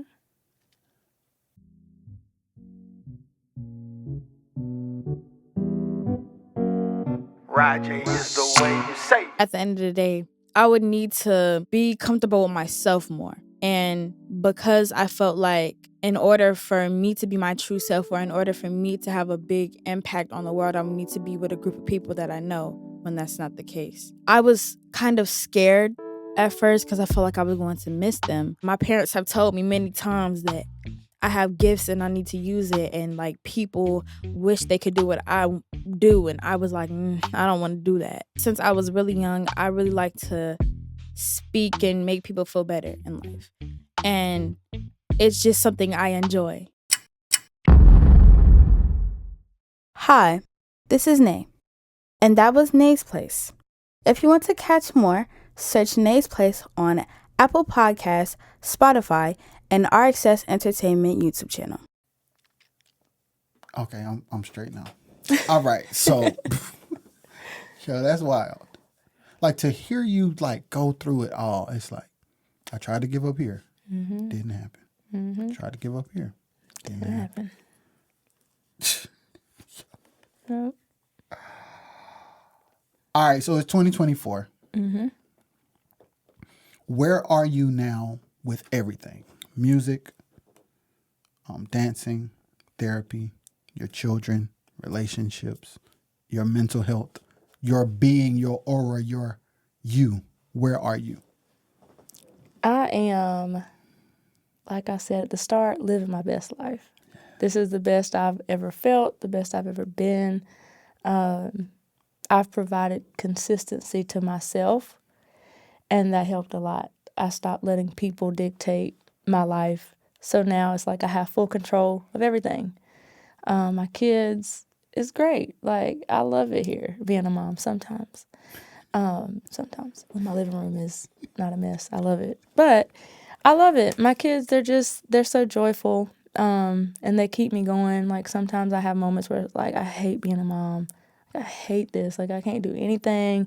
I want to just up and move to New York and try a Broadway show till I get a spot. And I can't because I got kids. Yeah. And then there are other days, like, I could not even imagine waking up without my two little sunshines. Like, so it's like, I mean, those days, of course, outweigh those, Absolutely. other And days. I do want to say too, because we have a 10-month-old son. Oh, And sometimes I see my wife and like I can feel for her.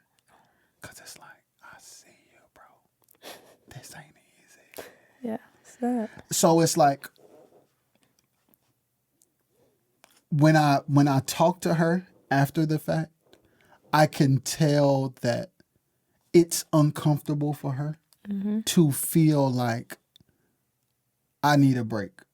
It's like moms almost feel guilty for feeling like I ain't with it today. That is very real.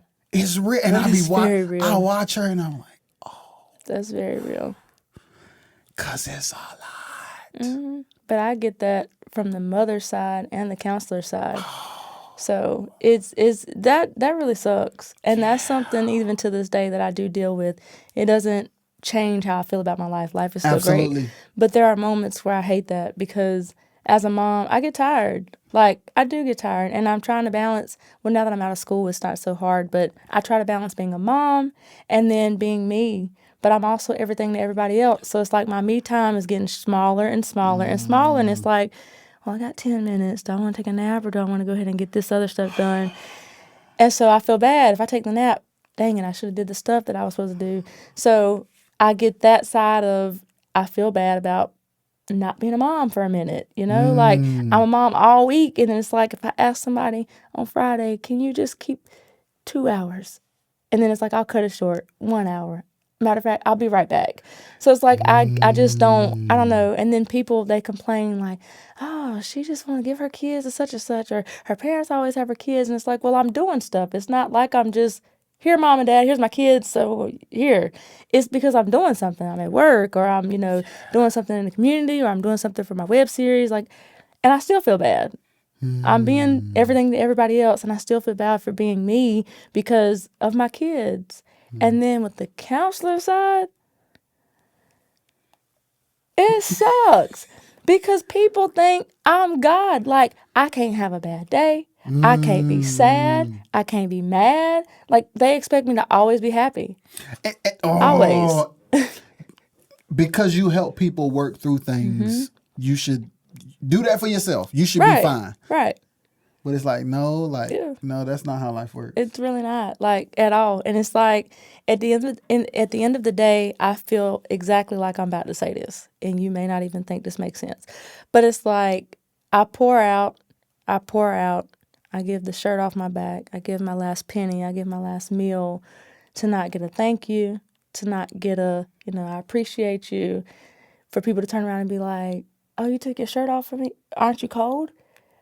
But I took my shirt off so you could be warm. Like, that is how I feel. And it's like, when y'all get tired, y'all call me. When y'all are hurt, y'all call me. When you go through a breakup or a divorce, you call me and you vent. I sit and listen to you for an hour. You cry, you scream, you cuss at me, you tell me how you feel. When I go home and I want to vent, I have to open my Bible.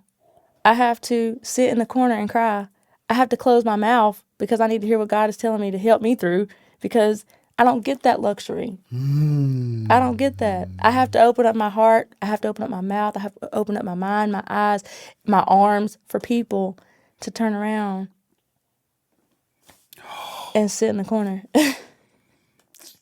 And even the people that be like, oh, you could talk to me. And it's like, soon as I call, let me tell you what happened. Well, let me tell you what happened to me first. And it's like, you know what? Don't worry about it. I'm good. Go ahead.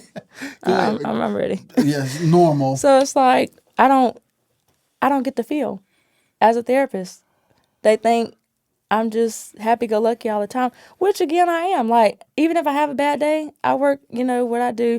And them days, sometimes it's a lot. Yeah. And another aspect, we can go into this later, but that's spiritual for me as well because I carry people. So when they dump on me, some of that stuff I carry home if I don't let it go. And some of it I have to carry home because it needs to go on my prayer wall. So I have just recently started learning how to let that stuff go because that weighs on me. But anyways, the days that I have, sometimes they are bad. Like sometimes I get home and mentally I'm drained. I don't have the space for that because I'm not supposed to be drained. I'm a therapist. I know how to fix that. You know how to fix a drainage in the brain, fix it. I don't. You don't cry when you're sad, fix it. I don't know how.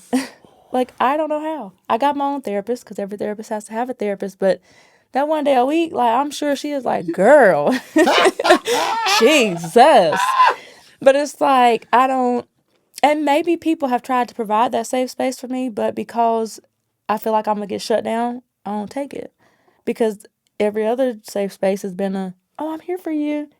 And then you're nowhere to be found. Or when I come to you, you ain't got time. So it's like, I had to create my own safe space because I feel bad for feeling. And I'm a therapist. Like, I feel for a living. Do you not think I take what you told me home or take that after the session? Like, you just cried out about how you were raped when you were 6. And I'm supposed to just be like, yay! No. I feel that. Like, what you give me, my job in the natural is to listen. But my job in the spiritual is to listen. And when I listen with my spirit. Because I have learned, if you're going to talk to me, I need to have given you some relief by the end of the session. Because what is the point of you coming to an hour session and you feel the same way when you got here?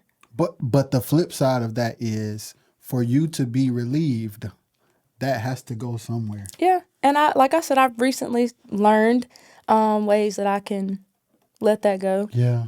Some it's easier than others, but I don't know. I'm always on the go. So by the time I sit down and unload, I'm a mess. Yeah. I'm a mess. I want to go back to something you said because I don't think you're the only person that feels that way. Hey, even the people that say that they're here for me, I don't necessarily go to them because I don't want to get shut down. Mm-hmm. Where does that come from? Just a pattern of being shut down. It's just the habit. Like, after a while, the boy who cried wolf, see what happened with that? Yeah. I'm tired of, I'm here for you. And then I'm like, okay, well, let me tell you how, well, you shouldn't feel that way. Or, why do you feel that way? Because you could fix that. You're a therapist. What would you tell somebody? Wait. Oh.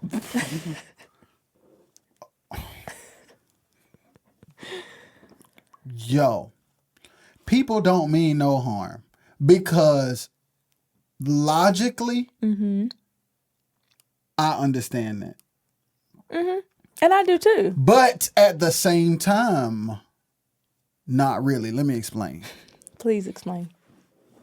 A barber can give you a fade. Mm-hmm. I don't believe he could. He would have to go through a whole lot to fade his stuff up like that. Okay. Thank you. He can tighten you up back there, but I don't think he can do that. But he can try. Right. But it ain't gonna be sweet as when he do it for you. Right. Exactly. So I need you to get back here and get me together. Exactly. But then you have the people that are like, yeah, I will, but I don't know how. And I feel like because they know I'm a therapist, maybe they'll do it wrong. Maybe they'll be there the wrong way. So they're intimidated, even if they don't mean to be, by the fact that it's your profession. Mm-hmm. That's interesting. And I can see that. It's like,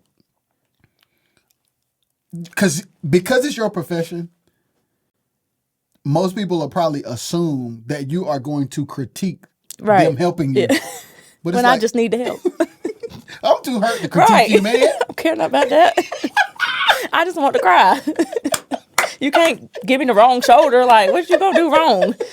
But yeah, that's just, and I don't know if that's a fact. That's just something I was thinking. Like, maybe they just know. Well, if she can't fix herself, I know I can't fix. No, I can't fix her. I can see that. Like, it is human behavior to be intimidated by someone who does anything well. Mm-hmm.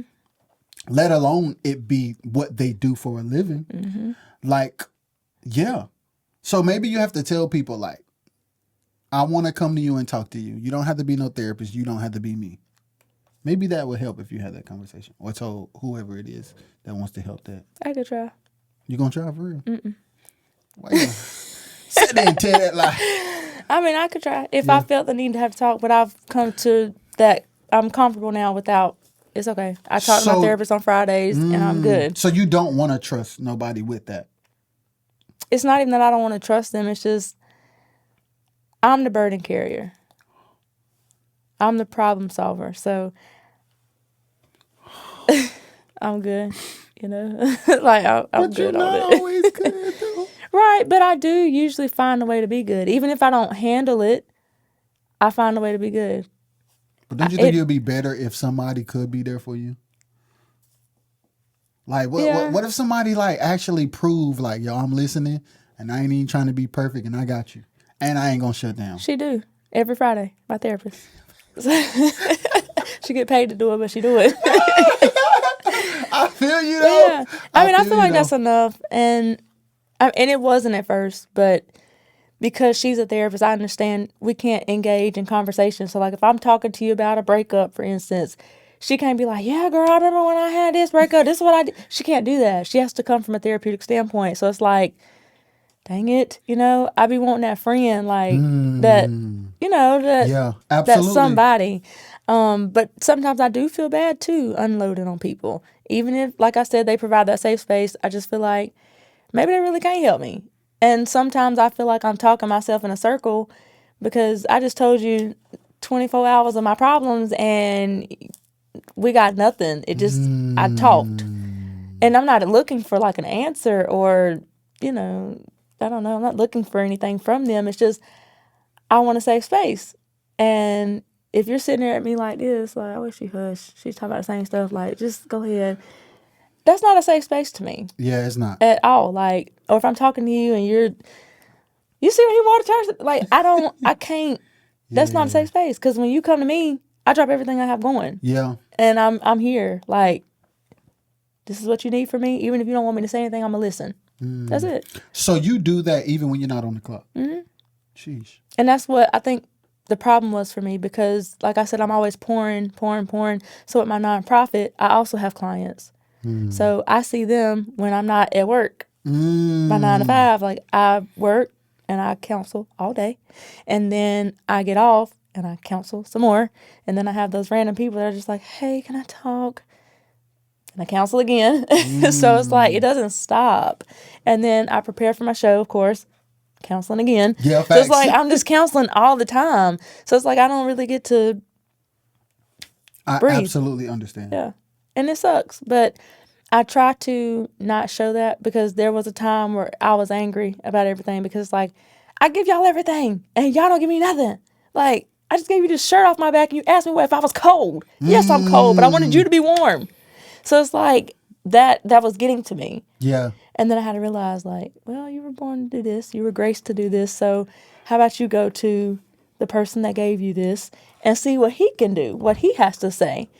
And so I was doing a group therapy session with some women in Winston a couple of weeks ago, and I was talking to them about pouring out and not refilling their cup. And, you know, find something to refill your cup. If you're pouring out, whether it's intentionally or, you know, unintentionally, make sure you pour something back in your cup. And I always have something to say, whether I'm arguing, fighting, singing, talking, counseling, I will always have something to say. This lady said, what do you do to fill your cup? I had absolutely no words.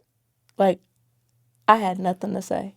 Because I'm like, girl, my cup is empty. It's broke. It's on the floor. Like, a piece of it's in the trash can. Like, what cup? Cup? Yeah, the cup you were just talking about. I ain't got one. I don't have one. Yeah. But yeah, that was one time I did not have anything to say because it was like, how do I refill my... God, where is my cup? For real. Like, I done gave somebody the cup. I done poured empty and they had nothing else to give, so I gave somebody the cup. Oh, God. So it's like, when she said that, I thought about that on the way home, and I was like, I ain't doing music. I ain't dancing. I ain't in school. What am I doing? Like, what am I doing to fill my cup? And of course, naturally, God is filling my cup. Of course, that's not a question. But it's like, what am I doing for me? Yeah. And I'm telling them all this stuff, like, go get your nails done, have a spa day, get with your girls. And it's like, I'm at home Yeah. doing nothing. Yeah. So it's like, I feel, again, guilty for doing stuff. So yesterday, I went out, I had a nail appointment. I was like, okay, I'm going to get my nails done. I had to sing last night, so I'm like, scheduled everything. It's like, I'm going to get this, I'm going to do that, I'm going to get that done. I'm only going to spend $12 here. I'm going to go to Ross, get these jeans. I'm going to get home. And I got in Ross, and God got me together real good. I said, oh, now you talking to me in Ross, God, wait a minute. So I was in Ross, and my mission was go in there, get your pair of jeans, and get out of there. Well, I don't know any woman that goes in Ross and just goes in and comes out with one thing. Yeah. So I went in there, and I had got the jeans, and I saw some other stuff, and I was like, oh, that's a cute dress. I like that shirt, and I like these jeans too. So I had like 12 things. I went to the dressing room, and I was like, I want to try all this stuff on. So tried it all on. I was like, oh, everything fit. That's the first. So I come on out, and I got halfway down the aisle, and God was like, get everything. And I was like, well, God, I said I was just coming to get the jeans. You know, I'm thinking this. I'm not having like a verbal conversation. I'm thinking like, God, I just came to get jeans. And I know I don't want to spend no more money than I said. And this is not for me. Like, God, I need jeans because I want to go to church tonight in jeans. I want to put this stuff back. He said, get everything. I was like, okay, all right. And he said, this is a season where you get everything you want. You've suffered a while. Now it's time for you. I said, no. Maybe this is me. This is schizophrenic stuff I be talking about. I be got a couple people up there, but no, that was really God. So I was walking on up to the register, and I was just thinking to myself then, I was like, that's crazy, because I'm willing to do everything for everybody else. And then when it's time for me to do something for me, I'm quick to shut that down. I'm quick to say, I don't need that. I don't deserve that. I don't need to spend that on me. Because what if somebody else needs it? Or like, what if I need to save this money because somebody's going to need it for something? And I put myself on the back burner. So God was like, get everything. And he said, whatever you ask me for in this season, you will have it. And he said, your needs, you'll have. Your wants, I'll supply. I'll give them to you. Just ask. Because I'm so willing to give, and I don't ever expect anything in return. I'm not one that's like, well, I gave you $300 to get your tire fixed. I need you to, when you get it, give it back. If you give it back, I'll probably tell you to keep it. If not, keep it. I don't care. Like, if God gave me to give, I'm going to give with a free and pure heart. And he got me together real good. So when I got my stuff, I got home, and I'm like, crap, I can't believe I got all this stuff. And I got that guilty feeling like, here I go, doing something for me. And I felt bad. But he reminded me, like, this is not the season for that. Like, you've sacrificed enough. Now you're here. Embrace it. Walk in it. You went through the suffering season. You went through the struggling season. Now I'm giving you what you want, and you don't want to take it. So he got me together in Ross, and I was like, okay, cool. I'll fill my cup up. And he filled it up. He's like, here's your cup, too, by the way. Put your little water in it or something. So I made a day of it yesterday. Like, I enjoyed getting my nails done, and I had to slow down a little bit. Like, even the stuff that I do on routine, yesterday I was like, let me enjoy getting my pink nails today instead of worried about what's next. Like, let me enjoy getting my eyebrows waxed instead of worried about what I got to do tonight. Like, let me be me for a minute. And it felt good. Of course, I still had that guilty feeling because when I got home, I was just like, dang, I did all of that for me, and my kids are sitting at the house. You ain't you ain't like look at the receipt and nothing, like contemplating doing no returns. No, I didn't. Oh, so that's pretty good then. That's pretty good then. I didn't. But I had to realize, like, I've come a long ways, you know, and I've done a lot. Like, I'm proud of myself for once. Yeah. And it took me a long time to get here. But I'm proud of myself for once. And I feel like sometimes we get so lost in the sauce and what we've done wrong that we miss out on celebrating ourselves, even over the small things. Like, You graduated high school. You didn't go to school after that, but you graduated high school. A lot of people dropped out. So we miss out on our victories, worried about the little stuff that we didn't do. So I took a step back and I had to get myself, once God jerked me up a little bit, I was like, okay, God, all right, I got it. So now I'm like, in the moment, I appreciate everything I've gone through and everything that I've done and everything that I'm doing, because it's only up from here now. Yeah. So, are you going to continue to do things to fill your cup? Are you going to be more intentional about that now? I'll try. It's going to take an effort.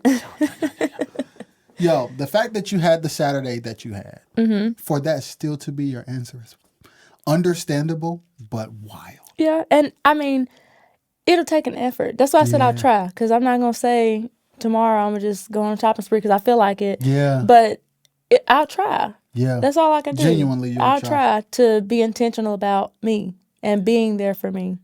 And that may be why I don't have anybody there for me, because maybe God's like, hey, I need you to be there for you first. And then I'll give you your friends and, everybody that you want in your corner. So, and I used to joke back in the day, I would be like, God, you taking all my friends from me. You're taking everybody. I can't have a relationship. My kids, I just can't do nothing. It's going to be me and you sitting in the corner after a while. And I kid you not, my prayer area in my room is in the corner. And the other day I had one of my moments and I was sitting in the corner and I put my prayer shawl over my head and I said, God, I know you lying. It's literally just me and you in the corner. It is just me and you in a corner in real life. This is real. But I mean, I appreciate those moments, but it was like, sometimes you just got to be by yourself. Yeah, facts. And I was looking for what he is trying to give me in people. And so that's why I said that was something that I was working on, because I have to go to him. When I want to vent, it ain't meant for your ears. That's why you don't want to hear it. It's not meant for my friend's ears. That's why when I call, he or she has something else they want to tell me. So it's not meant for those ears. And that's hard for me because I'm a natural therapist. Yeah. I give my ears all the time. So why can't somebody give me a pair of ears? And it's because he wants me to vent to him. And I be venting too. Come on now. You be going in that I talk corner. to him like I'm talking to you. And he be like, wait a minute now. Bring it back in. Let's pray. Bring it back in. But no, that's my vulnerable spot, of course. Yeah, absolutely. I can really be me. Like if I'm mad, I can be mad. And he ain't going to say, well, you shouldn't be mad. Well, why are you mad today? Can you not fix it yourself? Like I can really be and feel when I'm with him. But because I'm so vulnerable, it makes me uncomfortable. So. Why are you uncomfortable? I don't know. Being vulnerable is hard. It is. It's weird. hard. It feels weird. And it's like, and then when you're by yourself, it's like, oh, here snotting and crying. Ain't nobody even in here. Like, what am I doing? Like, for real. And then it's like, sometimes I feel like he don't be listening. I know he do, but it's like, God, are you up there on your phone? Like, I just feel like, I don't know. I just feel like I shouldn't be vulnerable sometimes. Like some stuff, it ain't that serious. Like I give some stuff and some people too much power. And it's like, when I start processing it, that's dumb. Like you really let your day go down the drain because of somebody. Like it'd be dumb after the fact. And it's just like, I was trying to be vulnerable, but it's dumb, God. Like, this is dumb. Like I was mad all day because it is. I'm crying because it is. Like, this is dumb. Yeah. But yeah, it's just uncomfortable. Yeah. Hearing you talk, I think about the struggle that we all have in managing relationships. It's like in all facets, whether being a mother to your sons or being a friend to your friends or being a daughter. It's like managing expectations is, you're the first person that I've talked to where I've had a conversation to get a glimpse into someone's life on this level where they're managing expectations and it got that heavy. I know there are people, like my wife, for instance. She's a person that I know. So when I say you're the first person I talk to, that's my wife. So, of course, I know. But other than my wife, sitting down, talking to somebody that I know, like, it is going to make me go back and reassess my thoughts and opinions on every human being that I know. Mm-hmm. Because you don't ever know. You don't know. You really don't. Like, Yeah. and I dare not, like, and the reason why I want to be careful from now on is because if I'm not careful, I can easily perceive, let's say you, because you're sitting here, I could easily perceive you a certain way and be another person to do the same thing again. Because I never take the time to go beyond the first perception. And it's like, I don't want to be that person. After talking to you, I try not to be that person in general. But I really don't want to be that person now. So, like, if you were to text me now, like, the conversation would be different. Because now I'm going to be aware enough to go beyond what I expect of you and what I've perceived in the past of you. Right. Like, to know how much that would help you and anybody. It's like, yeah, we gotta treat each other different. Like, That's right. we should, cause you don't know, man. You don't. You don't know. Like, I'm blown away. You don't know. I ain't even gonna hold you. I'm blown away because it's like, you don't know, bro. It don't stop. I mean, even if you make the change, it doesn't stop. Like, even to this day, there are still expectations that I have to uphold. And it's like, the higher I go, the heavier it gets. The more I have to hold on my shoulders, because it's like, oh, you somebody now. So now you really got to do this. And she really got to be this person. So now, but the difference is, I don't care. Yes. Okay, I'm going to climb the ladder by myself, and you can stay down there. You're down there, though. Yeah. You can stay down there and, share your expectations. I'll get back to you when I look back. But it's like, I don't care now. Going where I'm going in life, people always going to have something to say. Yeah. And they're always going to have those expectations. The Yeah. only expectations I care about is when I go into my house and my children expect me to be Spider-Man. That is it. I'm finna flip off every wall. I'm about to put the Spider-Man mask on. I'm going to climb on the chairs.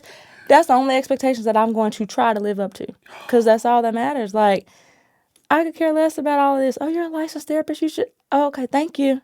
All right. Oh, you're dating a pastor. You should. Oh, okay. Thank you. Oh, thank you. That's it. That's so good. But the higher you get, the heavier the expectations. But that's up to you whether you allow them to. It's a choice. It's a choice. It's a choice. It's a choice. And it's like, not caring. It's like, you know how people say it's easier said than done? For people who serve and who have a heart for people, not caring is like a wild idea. It's like, not caring. Right. Like, you want me to not? Right. I don't even, can I not care? No, that's real. That's like, real. Am I even capable of not caring? That's real. It's not until you get pushed over the edge that you realize, I really can't care. I have to not care. Right. Like, I'm going to die if I continue to care like this.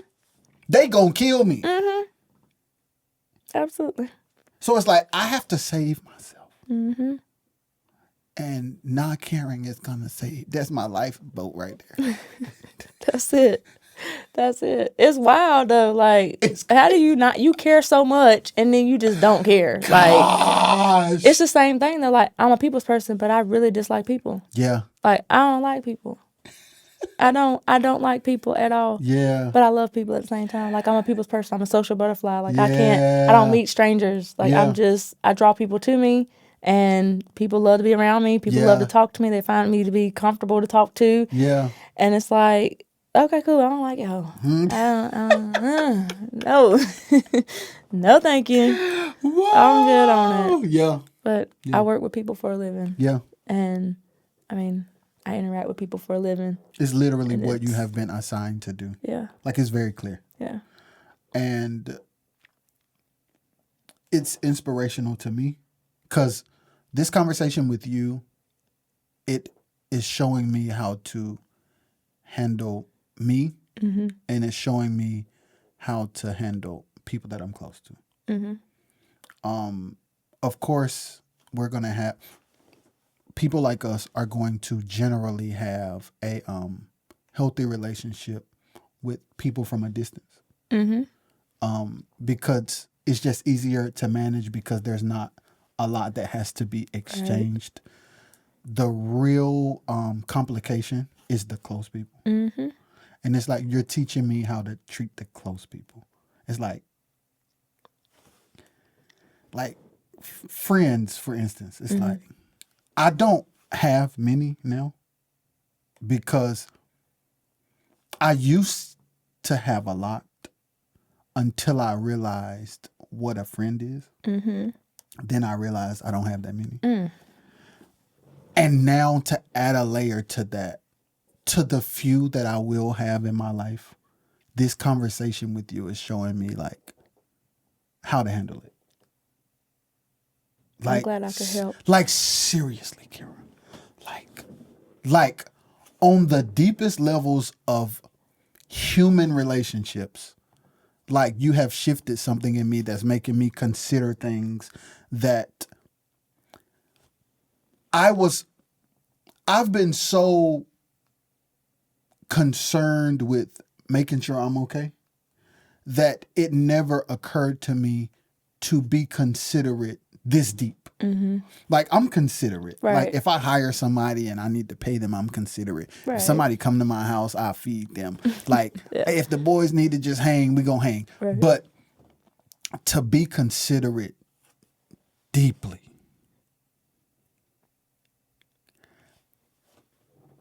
I don't know if I've ever known what a true friend is before today. Like for you to say, I don't even go to people because I don't want to get shut down. It makes me look like if one of the homies texts me like, oh, bro, I really need to talk. I'm treating that different from now on. Because that could be a life-changing conversation with my friend that I don't have because I'm going to finish a song for a client who ain't even paid me all my money yet. So I'm in a session. What? Yeah, It's like that's deep. yes, like yo, I'm busy, man. I'm working. Well, you actually ain't been paid yet, and But you even could really though, do that tomorrow. even though that's the case, even if you weren't working or even if you got paid, the fact that he reached out to you shows I trust you enough. I need you in this moment. Even if it's something small, like, bro, I spilled sauce on my shoes. Like, it don't matter. He chose you to text. He chose you to reach out to, so he knows there's something in you that you can give in the moment. Yes. So I'm going to be a better steward over the friends that I get from now on. now don't be a therapist because they want a friend, they want a bro. But you want to Not a know what's therapist. crazy? You want to know what's crazy? Yo.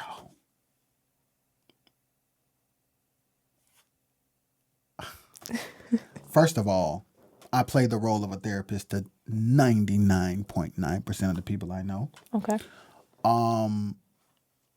I've even considered it being a thing. Like a real, like when this music thing is done and I'm this amount of years old and I do this, I might be a therapist. Like, and I've said that, you know how you like be just talking. Right. I be saying that because I just be talking because of how things go now. Right. But it's like, dang, I'm really thinking about it. Do it. It's my natural state. Like to have a conversation with a person, like that's normally what it is. Well, I'm gonna tell you to do it. I love school, so Yo, I'm really I'm like I'm gonna consider it heavily, man. Yeah. But I'm stunned. This conversation got me stunned in a different type of way. For real. Because there's so many layers of life that I'm thinking about. Like choices I've made, labels, Mm-hmm. expectations, like failures, successes. Like, I'm gonna have to redefine everything. Everything got to get everything, every term, everybody. They got to get everything. Got to be like overhauled. Like, I got to find a new definition for all of it. So I appreciate you. I said all that to say I appreciate you. Thank you. Like, for real.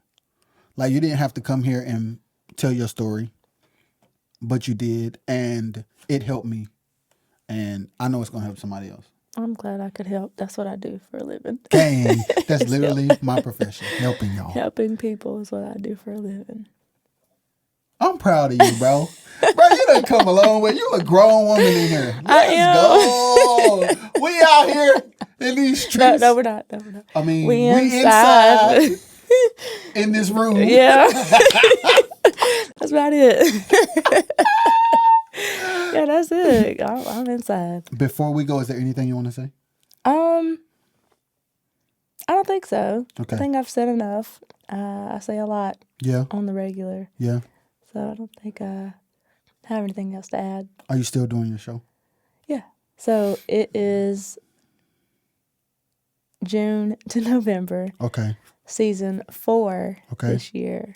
And I'm not sure what this is going to look like, but I want to change it up a little bit. Okay. So yeah, I may go back to every week because I went from every week to every other week, and they're like, "No, we need you to do every week." So Of course I'm they do. We are humans who need that. So yeah, it's on Mondays. It starts the first Monday in June, and it ends usually the last week of November. I do like a live concert or like a tiny desk. This Let's past go. year, I did a little tiny desk, and it was pretty good. So Should we expect any music in 2024? absolutely, Oh, absolutely. absolutely. Absolutely. Let's go. I feel like I'm on like overload right now because I have so much in me that I suppressed over the years. Like I had songs that I was supposed to release last year, and then the year before that I wrote some stuff, and it's like now I got like people running around up here like, hey, we got this song, we got this album, this goes there, and this goes there, you need to record this first and then get this out. So it's like I have a lot. I want to do a couple shows too, and maybe do a couple of lives or something. Let's I want to go. do quite a bit, so y'all gonna get tired of hearing me, but I don't care. I don't think they will. I won't, personally. I don't think y'all will either, but. Yeah, I don't care if y'all get tired of me. Facts. Because I'm still gonna release my music. Yeah, so Again, thank you. absolutely, and thank you for having me. Absolutely. I'm honored. Hey, gang. Y'all, this has been another episode of the RXS podcast with MaKira Settle. We out. Peace.